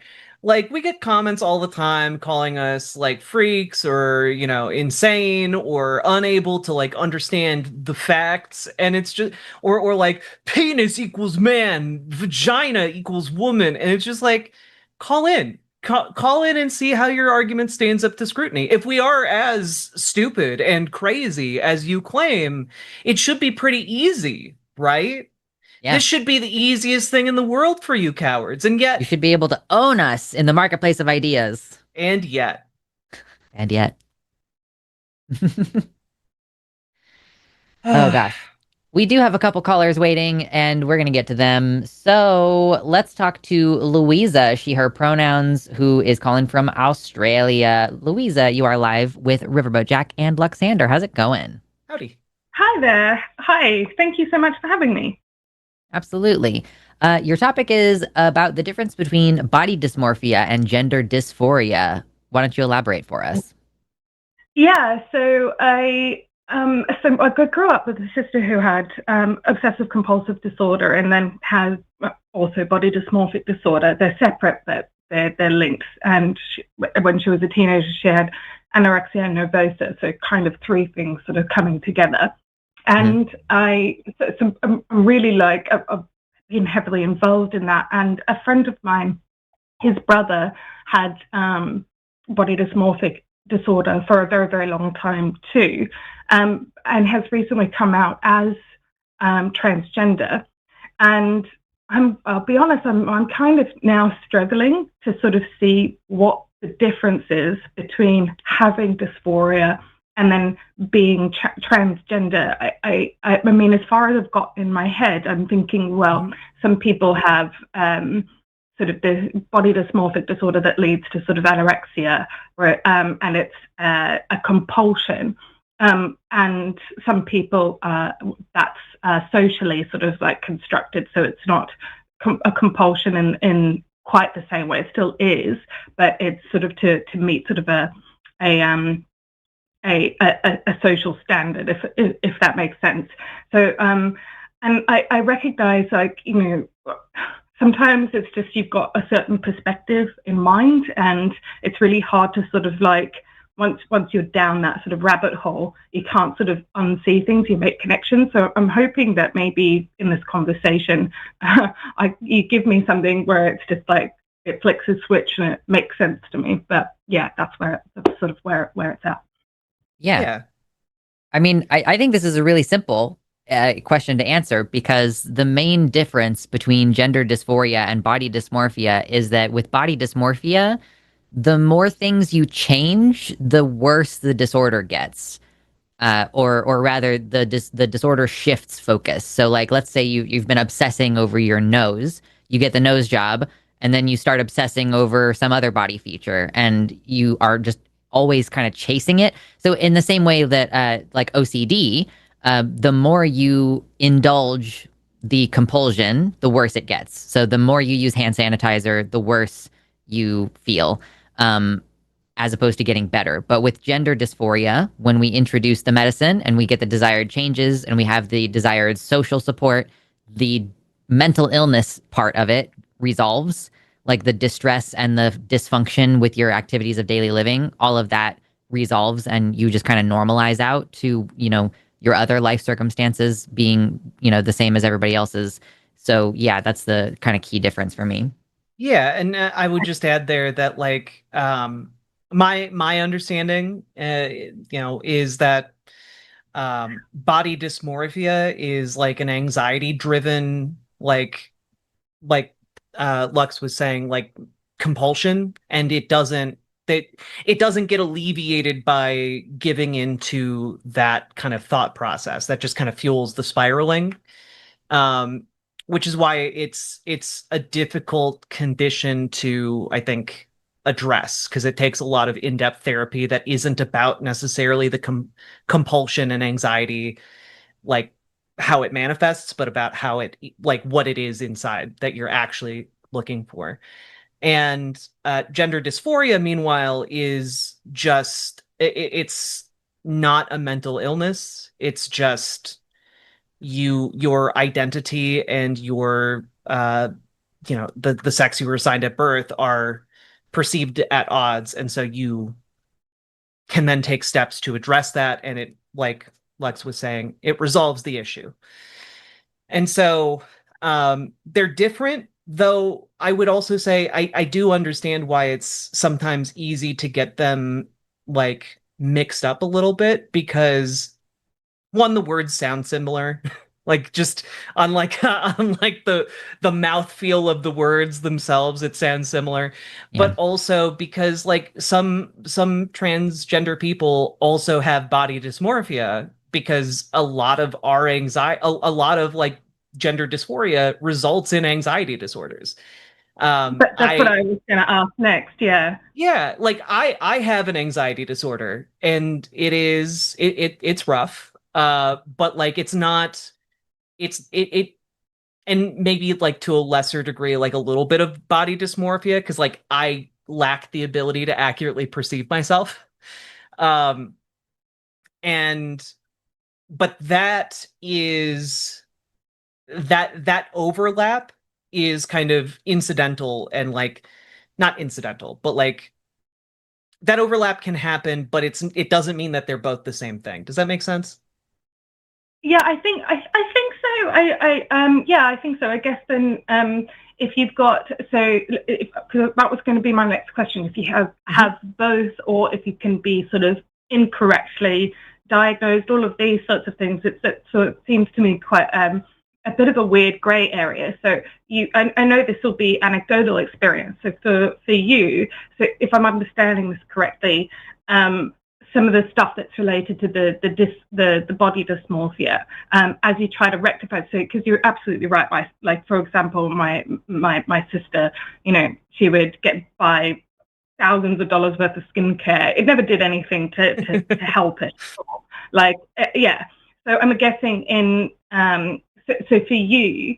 For you personally, you don't have to answer this. I understand if this is a little bit too personal, but is it the case that with the dysphoria side of things, the body dysmorphia side of things, is it, as you try to address that, it makes it worse? But as regards to the more aligned you feel with your gender identity, you feel that sort of sense of alleviation. Is that sort of how it's sort of you can have both and how they're distinguished in this scenario?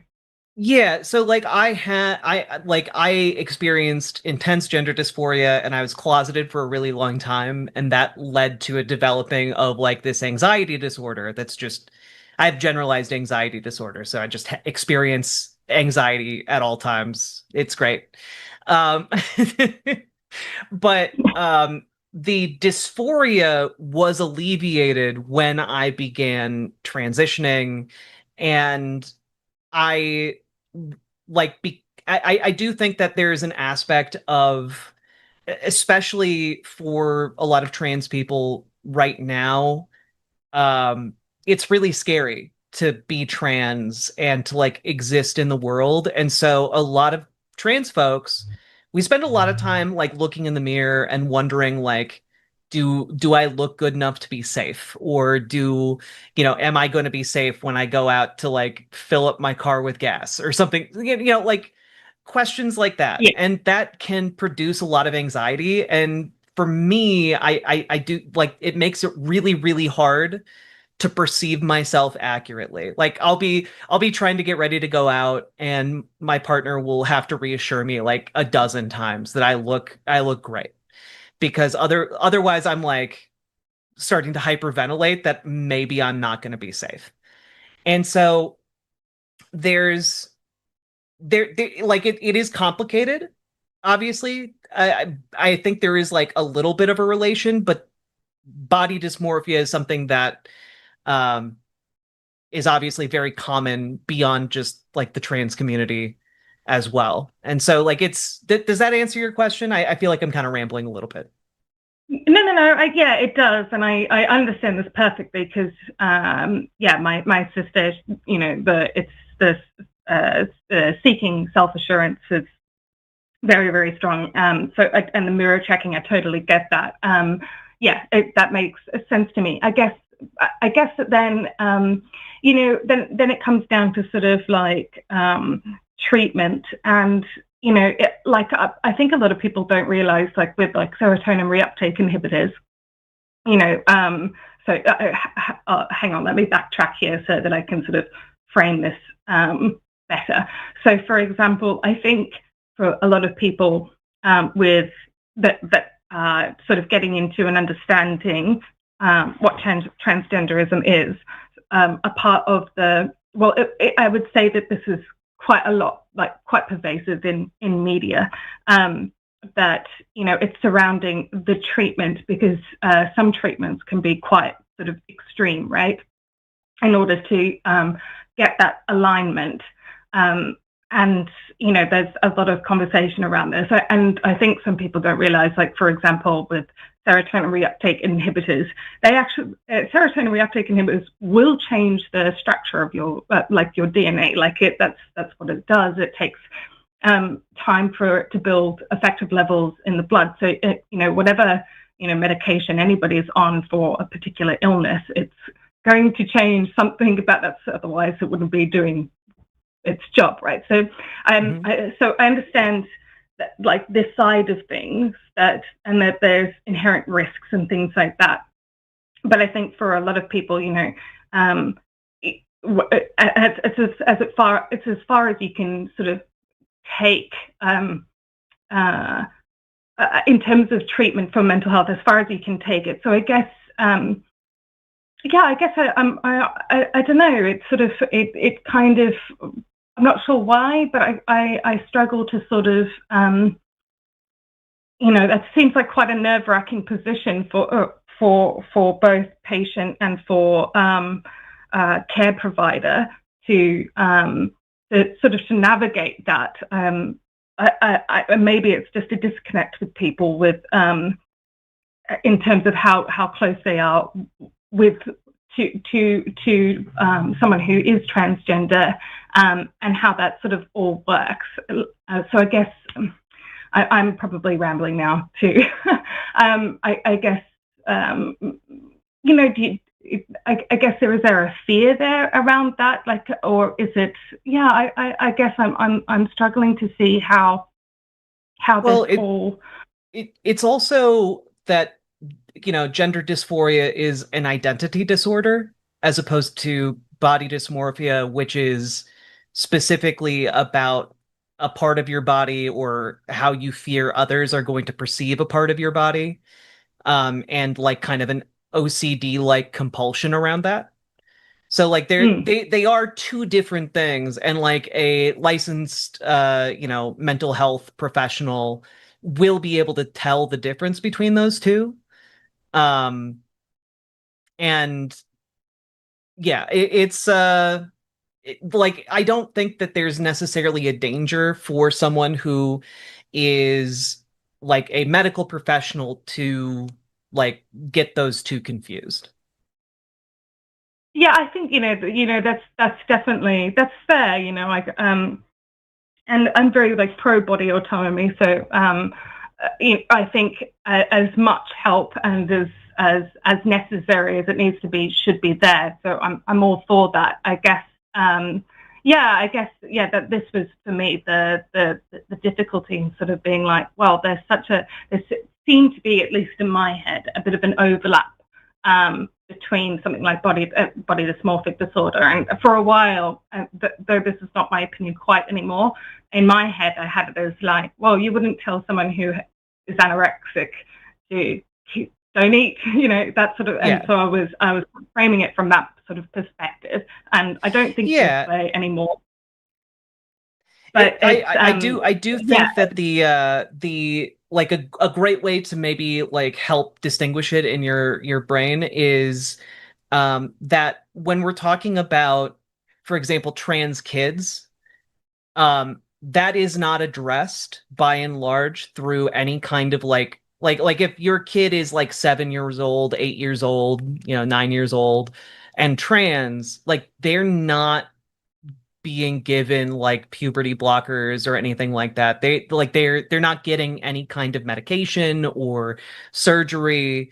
Instead, they're just getting social acceptance, but we can measurably track that like that has that regulates them, that brings them back to parity with like cisgender kids, right? Having like supportive parents, supportive friends, that brings them back to parity. Whereas that's not really the case with body dysmorphia. Does that make sense? Yeah, it does. I guess that, well, it wouldn't make sense. I've never really understood that the argument anyway when it comes to the fear around children, because the whole idea in terms of medication, has to happen around puberty, right? So like that's most people that's towards 14, 15. So I don't really understand when people are like 7-year-olds getting surgery. I'm like, no, that doesn't compute to me. Anyway, so I understand that. And I guess the other thing is, there's also not a lot of longitudinal studies either in terms of And maybe you know this, maybe you don't, because obviously that we're just sort of culturally.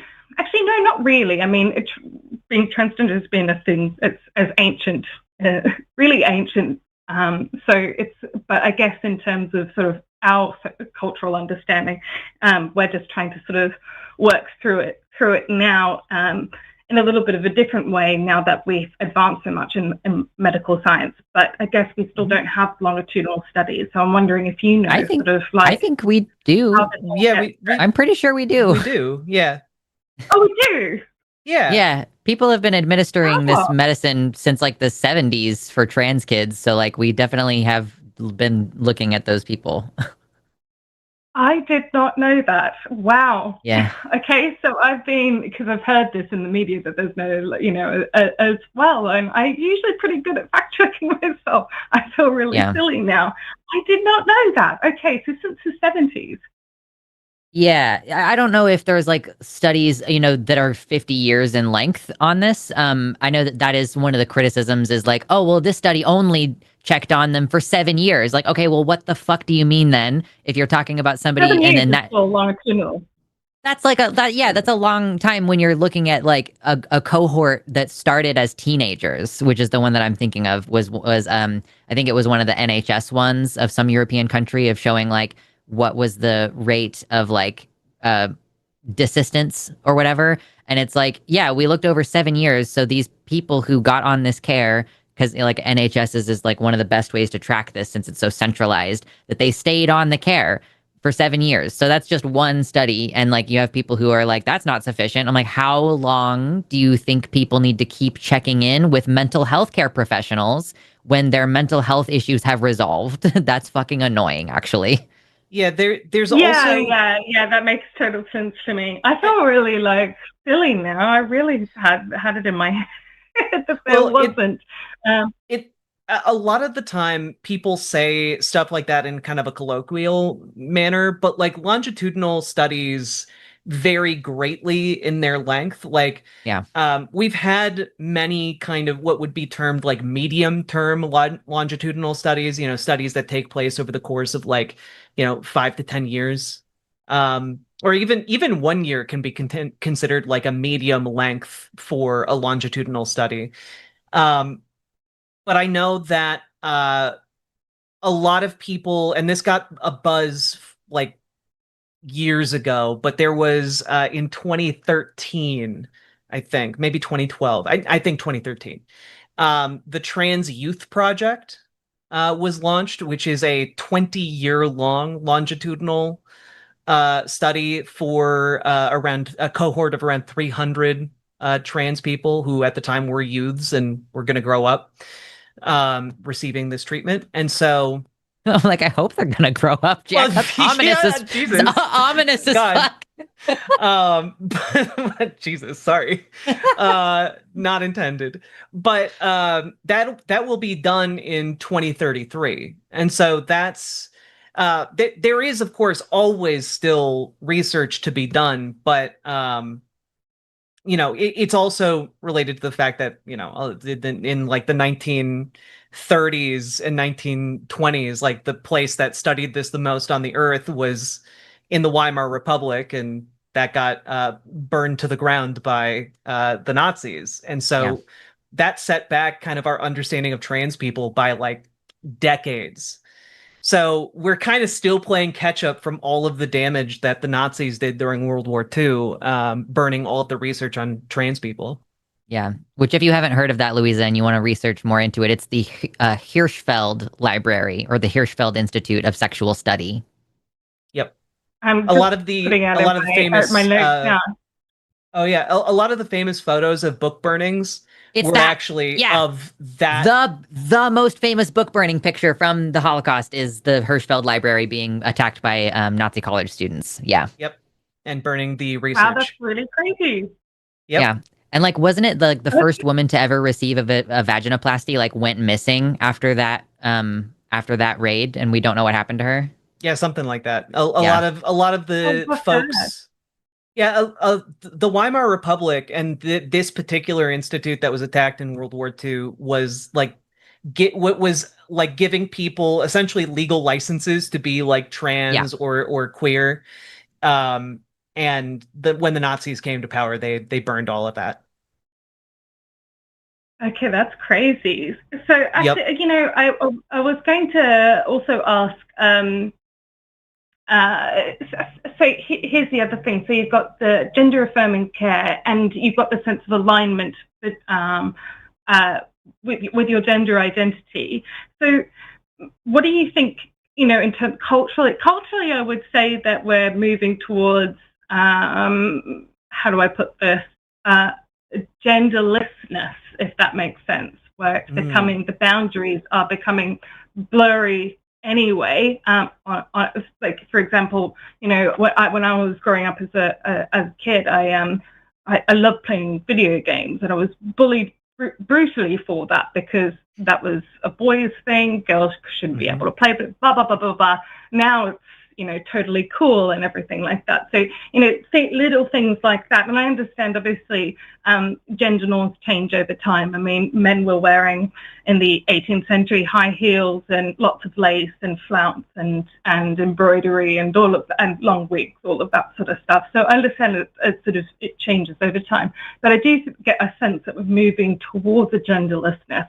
So what does that sort of look like if you had to project, imagine if you're projecting your mind forward into the future and gender is no longer really a thing anymore. We don't do this sort of gender defining thing. Let's just say hypothetically that happens in 100 years. What does transgenderism what would that look like in a time like that, hypothetically? This is my big thing. I actually think that we're not trending toward genderlessness. I think we are transitioning toward gender expansiveness, where we still have all of the trappings of gender, but we remove all of the hierarchical bullshit around it. And I think that it's just going to be like, whoever wants to wear a dress is going to wear a dress. And like, maybe we'll even have cooler, more expansive styles of masculine dresses, or like masculine corsets as they're emerging currently. I think that it's much more fun to embrace the fun aspect of gender. Like, gender has fun shit you can do. You play dress up, you put on the makeup, you make your face look totally different. You wear different clothes. You have 2 pairs of glasses that you don't need to have 2 pairs of glasses, but you want to change your style up. You know, so I'm more on the lines of like gender anarchy versus gender abolition. And I think that that's a more realistic future time, where like, yeah, we get rid of all of the annoying shit around gender, but we still have it. There's people for whom it matters to them very much that they are a woman, even though they are very masculine individuals, right? Like, that's a thing that already exists. So I imagine that it'll just continue trending in that direction. Yeah, I think. Sorry, I don't mean to cut you off.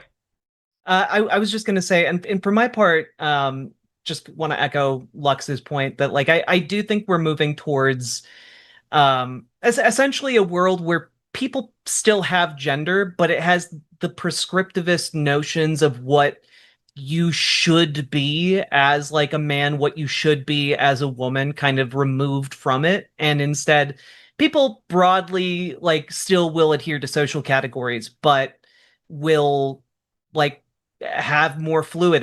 There will be a lack of judgment around moving between those categories or adopting aspects of different categories. And I think that as far as like, you know, to indulge your hypothetical for a moment, if we, you know, in 100 years there is no such thing as gender anymore, I do think that people would still experience a disconnect between, you know, their perceived identity, whether you want to call that gender identity or something else, their perceived identity and like their biology, and will still take steps to bring that into alignment. We'd just like come up with like a different term if like gender was no longer like the operative social construct there. But like there would still be trans people who would still seek out like surgical interventions or social acceptance for the way they want to exist and live in the world. Yeah, I think I agree that I think gender expansionism makes a lot more sense. sorry, in my head, I'm just thinking of a future. It's a giant Shakespeare play because he was a fantastic gender bender. So yeah, where everyone's just like, it's everyone's having fun, and yeah, gender is fun, and I think it is deeply, deeply human. I have heard obviously this gender abolitionist sort of argument, and I guess I can entertain that hypothetically, but I think I would be more. I think gender is such a human thing, it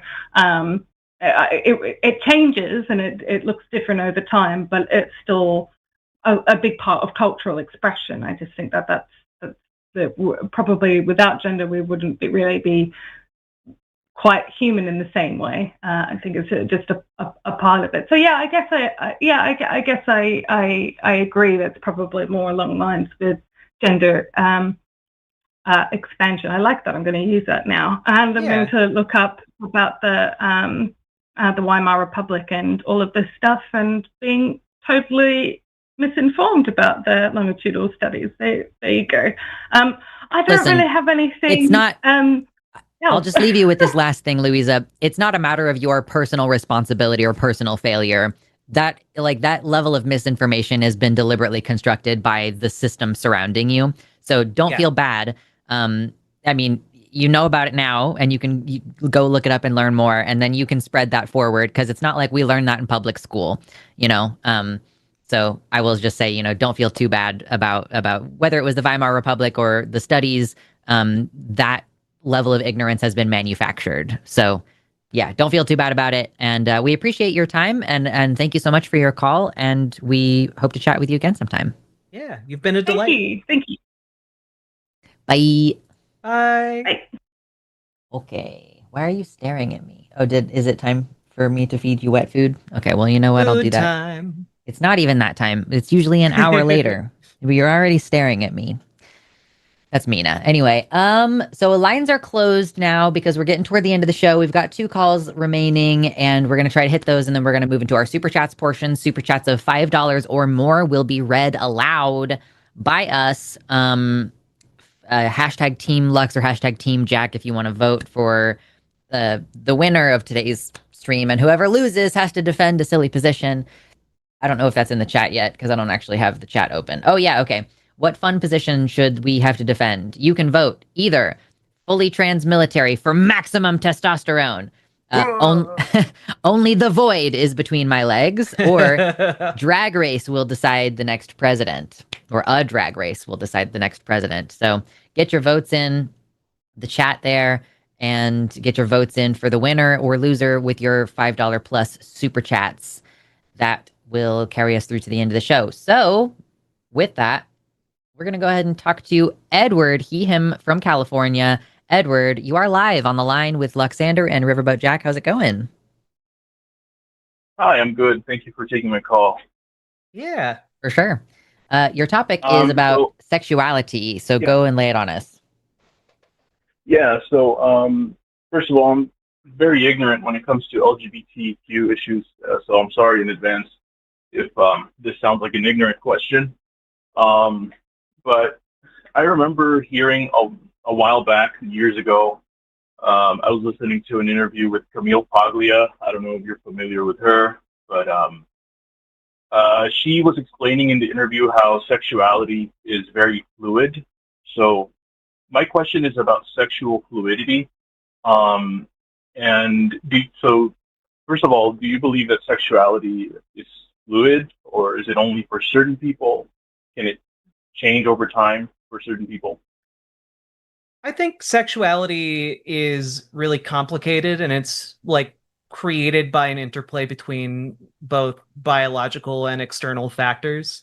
So to an extent, yeah, the way sexuality manifested in ancient Greece is way different than how sexuality manifested in other cultures at other times throughout history. It's very different than how the Victorians practiced their sexuality, or we can go through and look at different snapshots of different civilizations and see that different places around the planet, despite by and large being genetically the same, it varies wildly. So it's clear that like the social construction around sexuality is like plays a factor, but like to what extent, is up for debate. I see. Okay, yeah, that's kind of my question, is to what extent. And I haven't done any research into it, like any serious research into it. But the reason I ask is just, because in the last several years, really not that long ago, in the last 15 years, I would say, LGBTQ activism, I don't know if that's the right term for it, but it has increased in recent years. It's become more prevalent. The young adult books are more prevalent in bookstores, and the acceptability of LGBTQ people has increased in the public square. I mean, it was it was increasing. I don't know about now, but oh well, yeah. Well, maybe now, with MAGA and all that, it's not the same as before. But culturally, I think we've seen a shift, at least in my lifetime. I've observed that. And so I guess my question is, does that explain the sharp increase in young people who identify as LGBT? Is it just that they're, because I think, you ask a lot of people and they say, well, they're just born that way. But I wonder what percentage of those who identify as LGBT are sexually fluid, and they were simply influenced as children or as teenagers, during their developmental years, and they change their orientation. I don't know if that makes sense. Yeah. I mean, I don't think that any social influence is going to change your sexual orientation, right? But I will say that we have had such a culture of that's not acceptable, or don't show that to children, that like you might have situations where like, someone, quote, realizes they're a lesbian later in life. So it seems like their sexuality is fluid, but maybe what they were actually experiencing was that every single thing in their life was telling them to be in relationships with men, and that they were just there. It's like, yeah, well, relationships with men are just kind of unsatisfying. And yeah, sex with men is just kind of unsatisfying. So a lot of women have that experience of like, it's called compulsory heterosexuality in the academic kind of looking at this situation, where it's such an expectation and such a pressure. But does that mean sexuality is fluid, or does it mean that people are being taught to ignore their feelings, or that they didn't even know that being gay was an option? So I truly do think that the increase that we're seeing among young people right now is, well, first of all, yes, it is because of visibility. Because if you don't know that it's possible to be gay or trans, then you're probably just going to feel weird and awkward and strange and alone, which is the experience that queer people have in the absence of education on this.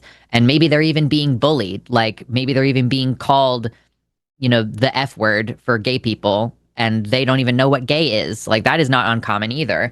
So I do think that social acceptance and visibility, plus no longer punishing people in the same way where maybe you've seen the chart of like suddenly left-handedness just skyrocketed exponentially at a certain point. And it's like, yeah, well, we stopped beating it out of children around that time. And so left-handedness increased, but then it levels off, right? And maybe with transness, maybe it rose and then fell slightly and then leveled off, right? Because maybe there was an initial wave of like, well, maybe I'm trans, and that it turned out to not be the case. But that's called being a teenager. That's called figuring your shit out. It's normal. So, yeah, I don't know if it's that sexuality is fluid, or if there's just a lot of influences on sexuality. And yeah, if somebody could have been influenced to be gay, they were already gay, in my humble opinion. Yeah, and I would just tack on to that I think that sexuality is probably a lot more complicated than a lot of people have given it credit for. like it's probably like in a lot of cases it's probably not as clear cut as some people might think that they are 100% straight heterosexual man, or 100% straight heterosexual woman.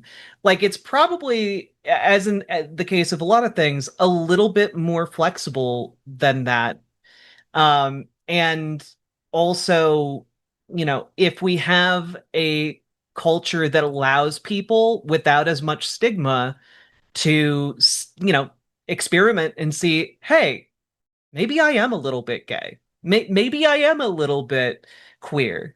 Maybe I'm bisexual, and like be able to do that without losing all of their friends and family. Like that, I think allows people to be more honest with themselves. And like that's, I think, what has led to kind of this explosion of, more LGBTQ people being willing to be recognized as LGBTQ.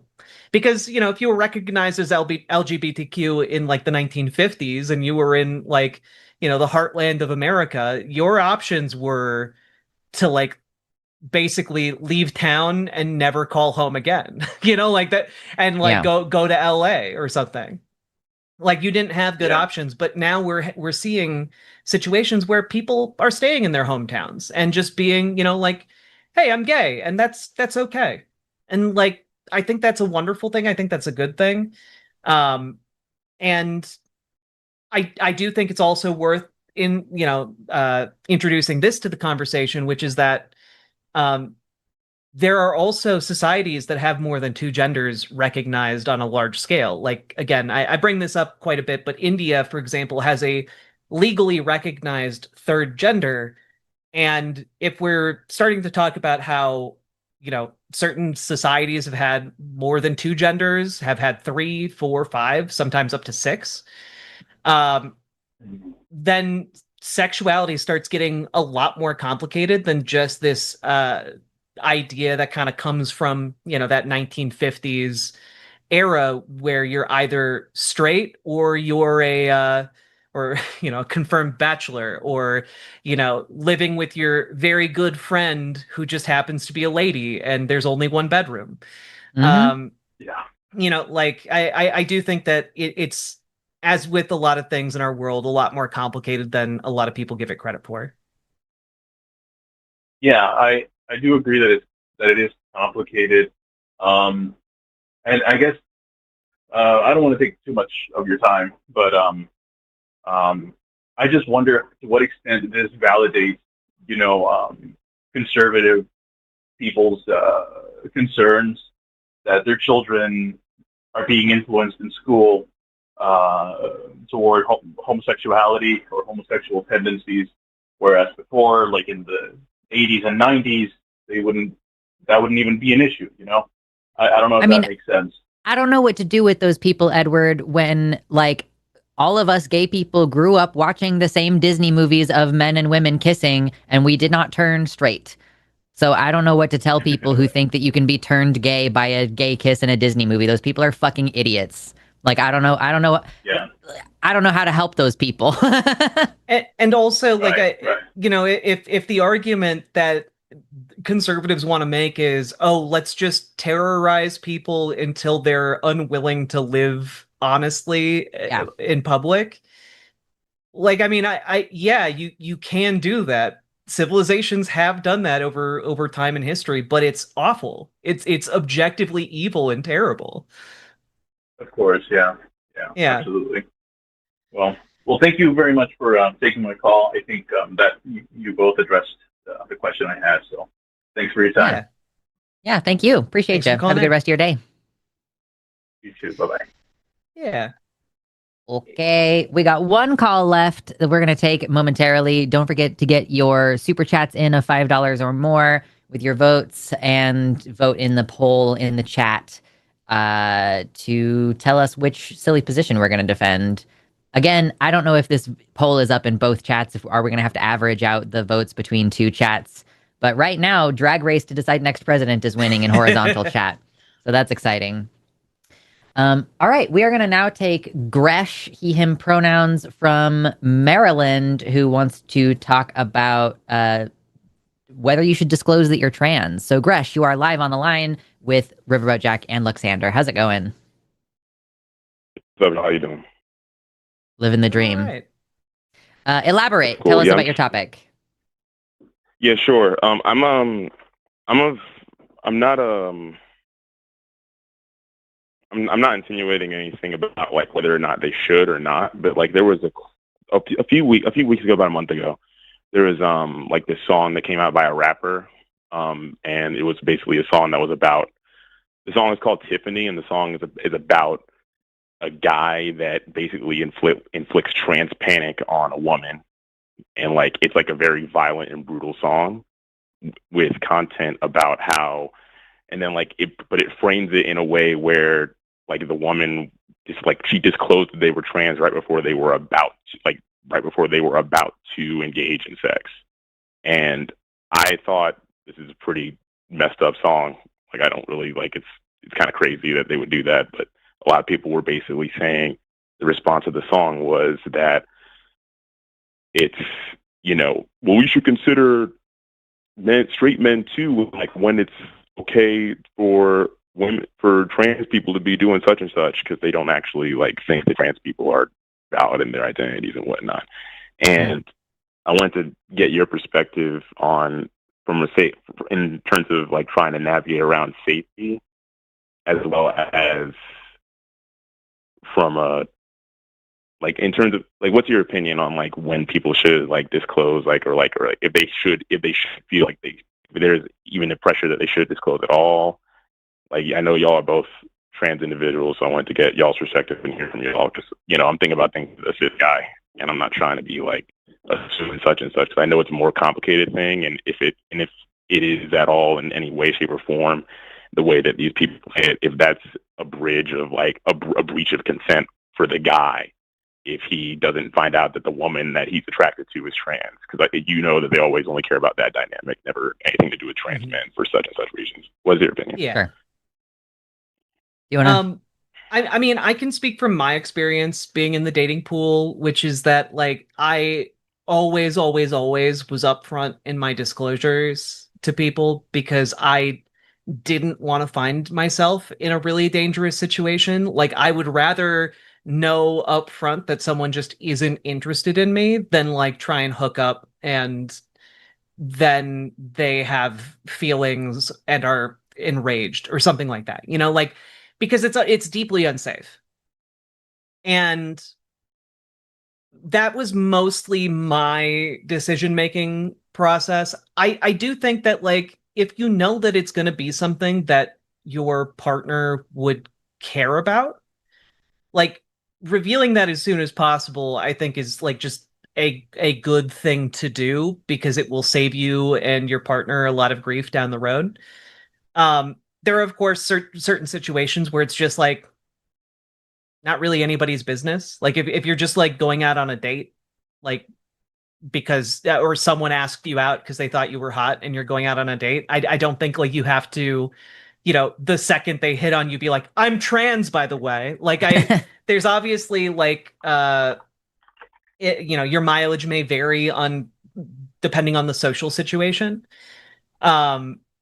And I do hesitate to just say like all trans people should disclose immediately all the time ever, just because like that's some pretty intimate information, like medical information, etc. And I kind of view it from the perspective of, this is some intimate and personal medical information, and just as you wouldn't necessarily share medical information about like if you have like some kind of genital condition or something, you wouldn't just be like blurting that out on a first date, but you maybe would bring it up if it became relevant. I know that people like, I'm sorry to interrupt. You can keep. Oh no, go for it. Yeah, like I know that like there's a genital preference, and that can be like a such and such for some people, and that's perfectly okay. But in terms of like, but yeah, like aside from that, like, would you say anything else is like, is it pertinent for the person to know, like is it is there validity to somebody not telling? I know it's your opinion, Jack, about not like, you know, like for your, how you navigate is that you just tell people up front. Do you think that there's also like in terms of the complexity of the issue, would you like say that there's valid reason for somebody to not disclose or to just for safety reasons? Like there's so much that you'll have to deal with. Like if it's even like safe to even go out into the dating pool of people that aren't trans themselves. Like I know people. I don't. Now listen, I'm a cis guy. I know people say T for T. That's not my lane to actually use that language. It feels weird saying that, but only for the sake of the only for the sake of the conversation. I can understand why people feel such and such about like why they have that preference. So what? Yeah. Well, and it's also worth noting that like not all trans people have like some trans people have had bottom surgery, and like you might not be able to tell, and like so it is one of those things where I just think as a general rule, not as like an ironclad law, people should disclose like their situation, because I think that I'm always in favor of open and honest communication, because I think it saves everybody a lot of heartache and a lot of issues, and is also just safer for trans people. But it can also, and the reason I don't say it's an ironclad rule is because disclosing itself in the moment can also be dangerous. Yeah. You know, like there are stories that I have heard from trans people of like they disclosed when they were getting hit on to be as upfront as possible, and that resulted in them getting jumped at like as they left like the club. And like it's almost like a damned if you do, damned if you don't kind of situation. Yeah. And which is why it's complicated and messy and difficult for trans people to navigate. I would definitely say if somebody is post-op for sure, and they are just trying to hook up with somebody, I see zero reason to disclose with your one night stand if you have the genitals that they're expecting you to have. Like, I just don't see any reason in that situation, because it's like you just want privileged medical information. It's not like we're trying to make a family together. It should not matter in that situation. I will also add, if I can pick up the train of thought that I had for a second there, I think that we should have more open conversations around sex in general, and that it to me falls in that same area, because not only are we talking about an issue of safety when it comes to trans people and us having genitals or genital configurations, or our genitals have been impacted by hormone therapy and so they've changed, but to have a conversation about what you like and don't like. Because this is the thing about this. I think that cisgender people cis people have a lot of heteronormative assumptions about trans bodies. They think, oh, a trans woman has a penis, which means that it's going to be like a man's penis, and she's going to want to use it the way a man would, which is a lot of assumptions that are not true for a lot of people. So there's, I think, some amount of like cis people should investigate that reflexive assumption that they're having, and that, you know, I would love it if we had conversations that were more open. Like, yeah, I don't want you to touch it at all. Actually, like, I don't even want you to really look at it. You know, I went to a sex ed thing one time that was like, there are pants on and pants off conversations. You don't want to be discussing when the pants are already off whether a condom is going to be used. That's a pants on conversation. We need to have that clear before we take the pants off. And I think it's like the flight. It's like, yo, this is what happens when you get on a flight. Like, yo, you sit next to the emergency door. This is what this is what's gonna happen if shit falls off. Yeah. And most people aren't sitting next to the emergency door. Most people aren't sitting next to the emergency door. So, like, if you are going to sit next to the emergency door, you need to know a little bit more. Yeah. So I just want to see more open attitudes towards sex that I think would lead, because ultimately, Gresh, I think we can all clearly see that the problem here is homophobia. The problem here is men feeling emasculated at the idea that they've had sex with someone that they perceive to be secretly a man. So, you know, the more sexually open we are, the more men can express sexuality, whether that's attraction to trans women or just attraction to men in general. I think that would do a lot of work in breaking this down. But like having open, curious attitudes towards sex and treating it like an opportunity to get to learn and have fun with someone in the way that you both like. Because that's the thing about straight sex is y'all don't have a lot of conversations prior. You're like, here's what's going to happen. I have this idea in my head and we're just going to do that. And like whether or not we use a condom, might not be a conversation that you have until she's like, you need to put a condom on right now. Yeah. Like I'm 28 years old. I haven't had even at 28, I haven't had that much sexual experience. But like I've heard guys talk about, like, for example, like in the context of like having conversation about sex, like I've heard guys talk about like, like their own G spot or getting their G spot hit, and I'm like, I've never heard people talk about this outside of like a select That's cool. group of dudes, and it's like, if you want to talk about it, you can. And I wanted to also get y'all's perspective on this, just because it's y'all's problem that you'll have to navigate. So it's not like, some people might come on and be like, y'all have an obligation to tell people about such a, because that's not actually something that should be enforced on y'all, because y'all the ones, like, if you do that and it's like, well, what happens? Like, it's a lot of scary shit can happen. So yeah. But there's one other question that I wanted to ask it. It's about pronoun usage, and I wanted to see, and this is like the perfect opportunity to say it. I don't really get the opportunity to, like, this is the only time I can have a conversation with it. Like, this is the first time I've been able to have a conversation. It's about using it pronouns or its pronouns for people. Perfect. And like I know that, like, I've heard that Lux, you go by its pronouns or they them pronouns. Yeah, at this point, the configuration is probably like a slight preference toward they. Okay, yeah. I wanted to say something that wanted to front load it first and foremost. Thanks for being open about the conversation around disclosing. I appreciate it. I just want to be fully like transparent and say that I have a hard line stance on this, but it's not like super hard line. It's just a firm stance, and I'm open to hearing about the difference from you or the opinion from you, since it directly involves you. Personally, I will use they them. I will use she he. I will even do like neo pronouns. I'll call somebody Zer, or I'll fuck around and say Faye, or like I've seen motherfuckers back in like 2014 Tumblr that would say pup self. And I'm like, man, I'll do that any day of the week. That's fine, whatever. But in terms of saying it. Yeah, but for like its pronouns, I immediately like I'm just gonna call you they or some other, or something else that's not gendered. Full stop. I refuse to like. Now, if I'm open to being changed or like told how it's hurtful, but I refuse to say it's mainly because of the fact that I come from a demographic of people who it was signed in the law that we were 3/5 of an actual person.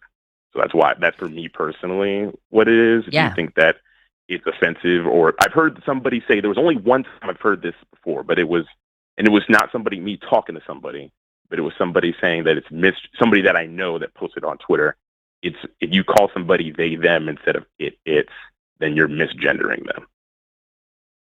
I mean, I tend toward the side of like, I think that it's misgendering to call a trans woman or a man they them. Like, it's degendering, I guess, in that sense of like you're making a point to take something away from them.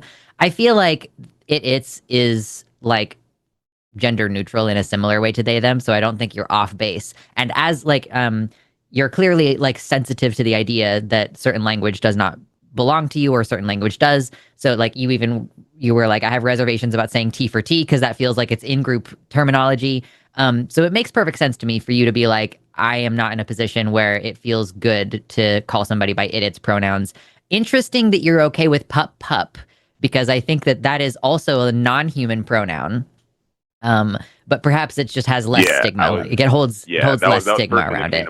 The first thing that came to mind when people, like occasionally people would come, I don't know what it was, but there's a long time ago, it was like people were really like, I think it was early in the meta, people was making custom pronouns, like it was a loadout or something like that. Like, I mean, they still do it. Yeah. They 100% still do it. They call themselves, I think that's Therians. That's what they call themselves. The pup self pronouns. But my general vibe on this has been like, I'm not going to be mad or call it misgendering if somebody doesn't want to use its pronouns. I do think it depends, I guess, on where that discomfort is coming from, how I would choose to present a challenge to that framework.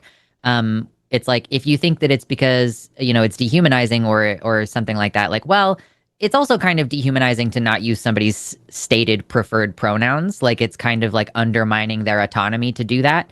But like again, I see the consternation, especially from the angle of being like a Black person in America and dealing with that, living in Maryland. Like I'm reading Octavia Butler's Kindred right now, and it's like I'm very much confronted right now with what slavery in Maryland was like at the moment. So, and I can't possibly share in that like historical trauma, but I empathize with that position, and I would be very curious to see.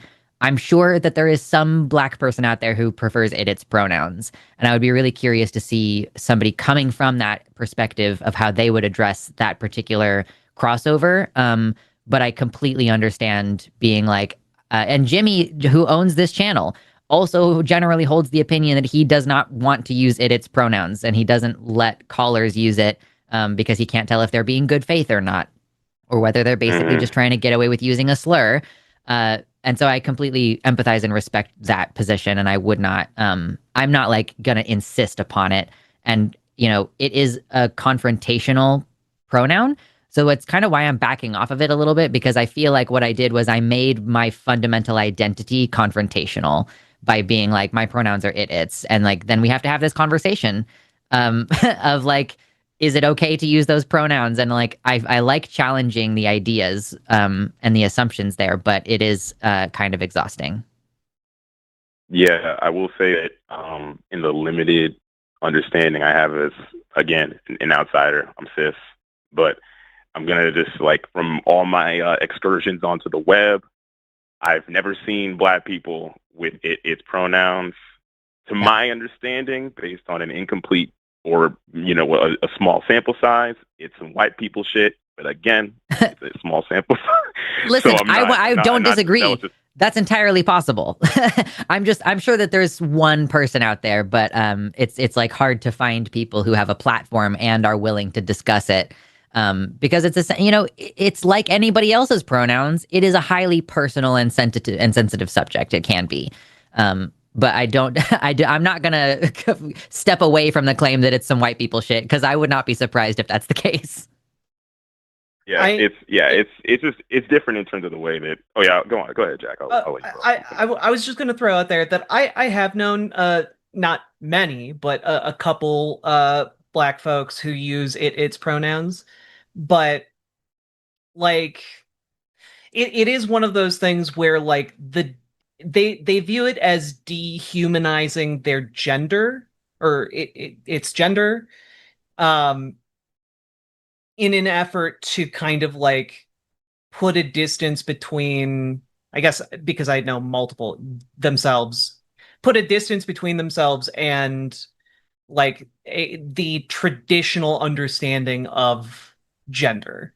It's very similar to other neopronoun usages, but like it is one of those things where like, because of the lack of societal acceptance, like it does provoke and have these make these conversations like mandatory. And yeah, just some food for thought there. I will say lastly, worthwhile perspective. Just as a final thing, for me, some of embracing its pronouns was embracing the idea that I'm a freakish person or freakish non-human, in the way that it's like, well, you can't hurt me if I just call myself that. Or like, what if it's edgy and cool? Like, what if it turns out it's edgy and cool that I'm autistic and don't understand you normal people?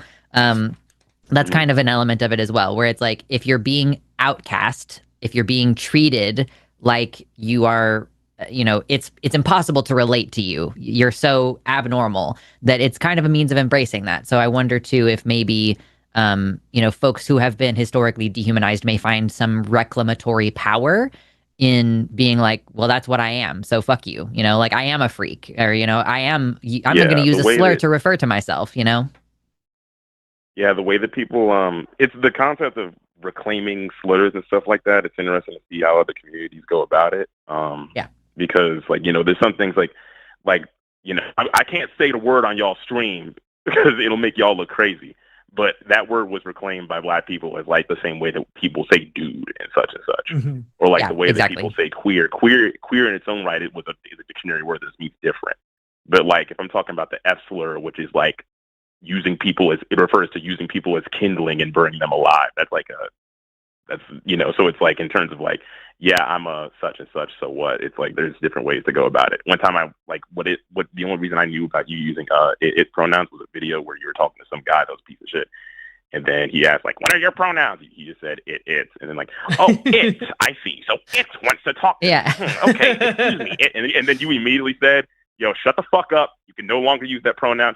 I'm calling it your preferred pronoun. So it's like, you know how that shit goes. So, like, as if I cannot tell the difference. That's an example. For sure. That's another thing, too, is like, I'm not gonna invite that into my life. It's like I can tell when someone's saying queer to mean just like casually the queer community versus when they're saying those queers. I'm like, and I chuckle, haha, I'm in danger. Like I can tell the difference. Yeah. So yeah, I completely understand that it's a sensitive topic and it's tough, and especially playing around with like dehumanization and whether that's okay to do, whether it's good for you to do, or whether it's okay to loop other people in on it. I understand that it's nuanced in that. So yeah, I'm never going to be mad at you for just defaulting to they, them. And I think that there's also like the element there of like embracing not just dehumanization, but like that dehumanization then leaving room for a different kind of identity that kind of transcends typical understanding. Like I think that like a lot of the folks that I've talked to about this frame it in a way of like moving beyond the typical understanding of gender into something different, something new, something transgressive. And like it I think a lot of people hear dehumanization and they think like, oh, taking away humanity and turning into like an object, whereas I think my understanding, and I could be wrong here, is that it's actually in this circumstance kind of like the inverse, like growing beyond, dehumanizing in the sense that like you've gone beyond it. Yeah, this just sounds like y'all are just punk. It just sounds like punk. I mean, kind of, yeah, exactly. Look at what I'm wearing today. I am there.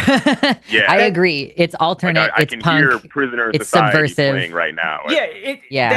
That's the exact context in which the folks I knew using its pronouns were coming from. So yeah. Well, this has been a great conversation, Gresh. Yeah, it's time. Yeah, we appreciate you though. Thank you for being so thoughtful and expanding on your curiosity on the topic. We appreciate it. Yeah, for sure. Y'all be easy. Take care. See ya. Bye-bye. Okay, that's the end of the calls. That was a good call. Yeah, I enjoyed that.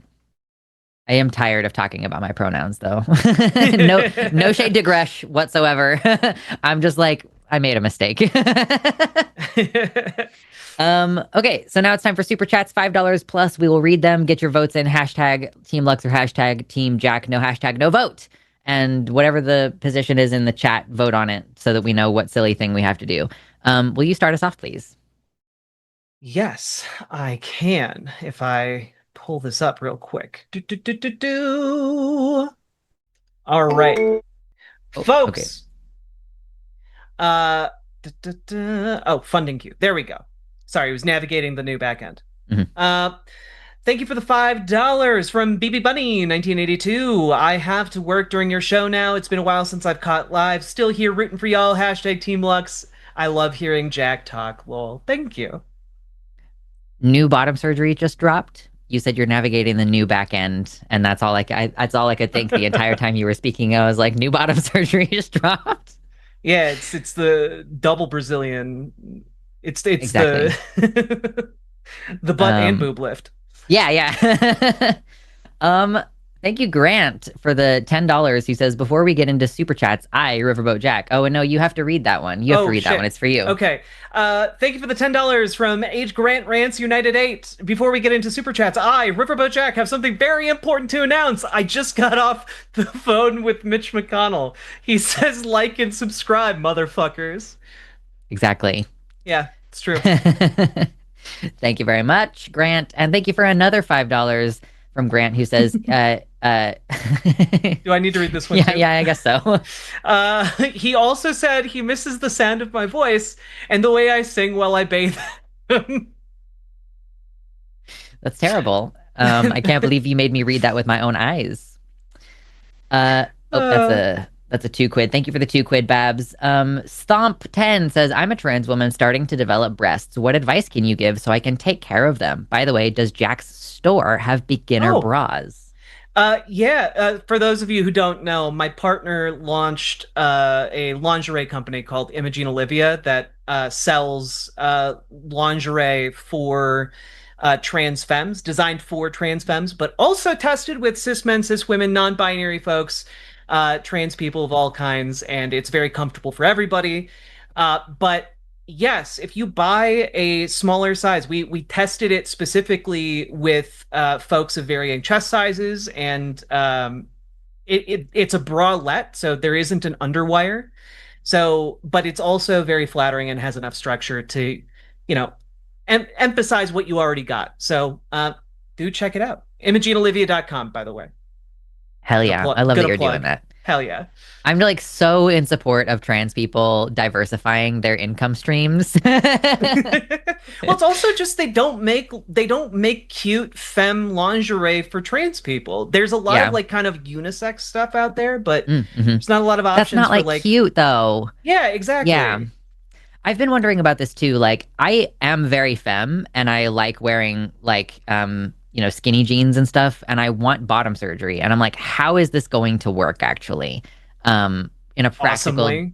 I guess, like in a practical cool daily sense. Yeah, in a you can't tuck sense. Like, that's a whole other area of like the whole bullshit of trans misogyny exempt and trans misogyny affected. Also, the entire premise of Imogene Olivia is lingerie that doesn't require tucking. So exactly. So I'm covered on the lingerie end of things. I don't know how I'm going to deal with skinny jeans, but I've got the lingerie covered. Hashtag not an ad. Yeah. I mean, it kind of is. It's okay for it to be an ad. Okay. I don't know whose turn it is now. Yours. Okay. Thank you for the $20, Mira Featherbender. If y'all don't remember, I have a benign tumor stopping my HRT for 2 years so far. I am so sorry to hear that. Fuck tumors. Yesterday, I saw a specialty clinic that only works on livers. They're going to be able to help me. After that, I can restart HRT. Let's go. Fuck yes, let's Hashtag go. Team Lux. Yeah, that's good stuff. I'm glad to hear that you're going to be able to get back on treatment, because man, it's some bullshit when you have a medical thing stopping you. It's like on top of everything else, you have the medical access, but you have a medical condition that's making it harder. So glad you're getting that figured out. Thank you for the $5 from Catalina, who says, anyone that misgendered me gets called the opposite gendered name, like Mark becomes Mary. And I'm like, okay, Mary. See, I don't actually think that it's bad to misgender cis people. Some folks are like, it's bad to misgender everybody no matter what. And I'm like, disagree. I will revenge misgender you. I just don't think it's very effective. I'd rather do something that actually like returns the disrespect in kind, but like fair on the same level, Just drop on the F slur, Thank you for the £5, Babs. Good thinking, Robin. You're welcome, Maid Marian. Hashtag Team Jack. Is that from the thing that made us all furries? I maybe. Yeah, the Fox oh yeah, Robin Hood movie. The absurdly sexy Fox Robin Hood movie. Yeah. They knew what they were doing. Yep. Thanks for the $5 from Melatonale, who says, I doubt these people that say they're okay with being insulted on the regular are being honest. They just don't want to be called on their hypocrisy. Yeah, that's 100%. That guy, if somebody stepped up to him in some kind of rural bar in Florida and called him a pussy, that guy would absolutely like throw hands. He would not laugh at them. Like I do call bullshit on that for Jimmy. Yeah, you're telling me that in your 60 years of life, you, a man, have never punched someone out for insulting you. Like, that seems Or I've never Unlikely. wanted to. Or never wanted to even, yeah. Like, and you grew up in like the 1960s? Uh-huh, okay. Sure. Thank you for the $5. Professor Rowan 4582. I wish I was a Ken doll down there. I think it's pretty fucking non-binary. Hashtag Team Lux. Thank you for opening my mind so much with gender. You too, Jack, but one vote. Oh. True. I still feel seen due to the OP. Yes, the OP. Yeah. I mean, we're not from that far away from each other because the OP is definitely a Kansas thing too. Yeah. You guys have bag. You got bag. We got bag. We got walleye. Yeah. We got ice fishing. We got for sure. Did you know that you can be a Ken doll down there, Professor Rowan?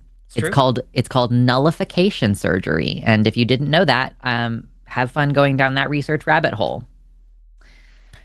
Thank you for the $5 from Mira Featherbender, who says, hashtag Team Lux. I just felt like telling chat that y'all are amazing, wonderful, uplifting people, and I wouldn't want to be around anyone else. Stay frosty. Stay frosty is like stay cool. Okay, I'll take it. Thank you. I wish. It's 86 degrees in this studio. Jesus fucking Christ, dude. That's crazy. The AC just like plugging away, not helping.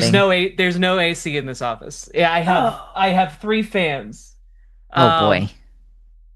Start a GoFundMe. Let's get you a window AC unit. Thank you for the $5, Joshua Everett. Sorry, Jack, but due to my always vote for Josie policy, I owe Lux about 4 votes. So, hashtag Team Lux, I owe you one for next time. Thank you. Thank you very much. Thank you for the Canadian $5 from Hubris Inc., who says all 3 of Dr. Hirschfeld's first GRS patients lived until their 70s. Hashtag yeah. team. Hashtag team. Whoever's in the lead. No. Thanks, Hubris. That's very funny. Thank you for the $5 from Anime Sidekick Gal. If we're all born naked and the rest is drag, isn't the election already a drag race? Hashtag Team Jack. Excellent That's point. True. They're doing businessman drag with all those suits. Yeah. Thank you for the $5 from Christina, who says, my dad struggled to accept me. It's my birthday today, and he finally texted me with my chosen name and is going to be calling me tonight. Hashtag progress. Yeah. Hashtag Team Jack. That's good. I'm proud of you. We love that. Yeah. Proud of your dad, too, you know? Thank you for $5. Fern in the forest. Fern in the forest. It's there Fern, we go. Yeah. Hashtag Team Lux. Frel the smooth brains. Y'all are amazing. Indeed. That's the second time that I've heard. No, it was Frack. The other one, Frel. Is Frel? One of them is from Stargate. Farscape? And one of them, one of them's from Farscape. Yeah. Is Frel from Farscape? Maybe. I wanna watch it. It's been a long time. I was a literal baby. It's fun. I was like 6 years old when my dad was watching Farscape. Thank you for the 10 from Mira Featherbender, who says, was driving back from the doctor this morning, Alabama to Florida, used the women's bathroom at a state-run rest stop with no problem. The attendant greeted me and didn't question me. No one did. Hashtag Team Lux. Hell yeah. Be careful in the South. But I'm glad that nothing happened. Thank you for the $5 from Squirrel Knitter. I enjoy my gender more now that I don't deal with male gaze as much. I don't feel like I need to perform or hide. I own more dresses now. Hell yeah. Hashtag quarantine was so good for that. Like in quarantine is when I realized that I don't want top surgery at all. And that it was purely because I was like, I think that these are the reason why I keep getting misgendered as a she, her all the time. And I hate it so much. But then being inside all the time, I was like, yeah, I don't actually want top surgery. I'm not going to change my body just to have people still misgender me, probably. Like, that's crazy. And then it gradually has come around that, like, I just don't give a shit what people think about my gender anymore. And that's convenient. So, yeah, I'm on the same boat of, like, much more comfortable being femme. I've got a couple dresses. I probably am not going to wear them as much because they're not the right cut. But that's what you learn when you're exploring your femininity. You're like, this cut works and this one doesn't. Hell yeah. Is it my turn now? I think so. Thank you for the $5 from Aaliyah True Silver 7052. Gresh is a chill dude. Hashtag Team Lex. Gresh was a really chill dude. I love that convo. I very much enjoyed that conversation. Yeah. Brutus with the $10 says, I forgot what I was going to say. Hashtag Team Jack, have money. Thank you. We appreciate the money. Thank you for the $5 from Melatonale. Shit, I forgot to vote. Since Jack is down at the time of this soup, hashtag Team RBJ. Also, I love your shirt, Lux. Thank you. It's very cute. It's a crop top, but you can't see my belly. No belly for you today. No belly. No belly. Well, that's the end of our super chat portion. Oof, I got smoked today. Yeah, it was rough today. Unless we fit in another one real quick right here at the end, but looks like well, what is it? What is we got like 30 seconds left. It's true. Arden, do we have a one in both chats or just a one chat? The poll. There is one in both chats, but they both have the same results. So okay.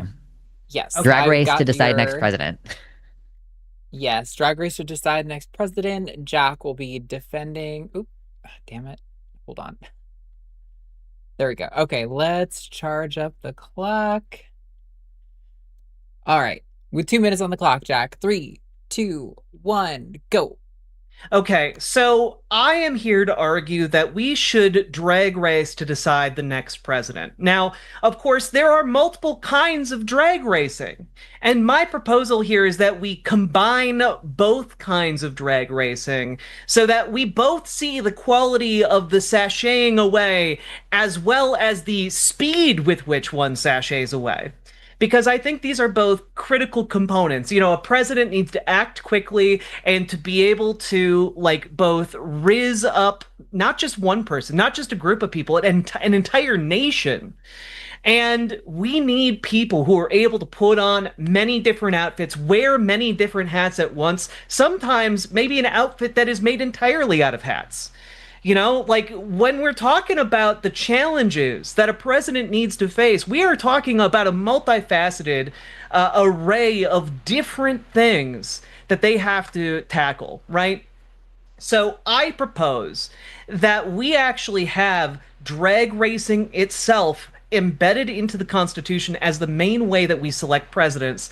But you also have to be able to perform on the way to the drag race as if drag race is taking place, during the drag race as if drag race is taking place, and after drag race as if drag race is taking place.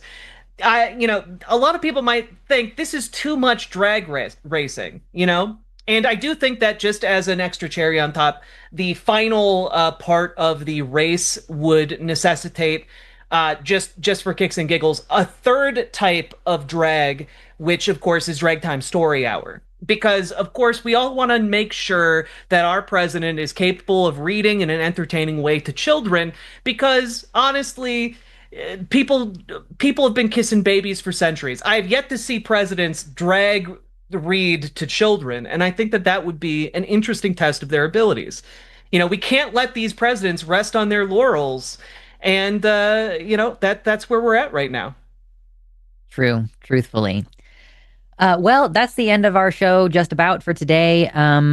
Just stick around for a minute or two and we will be sending you over to Calling It Now with myself and Ari Mermaid. And you know, there's no more music at the end of the show anymore, so to imagine it. But go to patreon.com/calltheline and you can get on the list of people, which is this direction. Yeah, go get on the list of patrons and get to see LineCon online and help us produce LineCon in person. Okay, bye. We all want to make sure our president is able to read.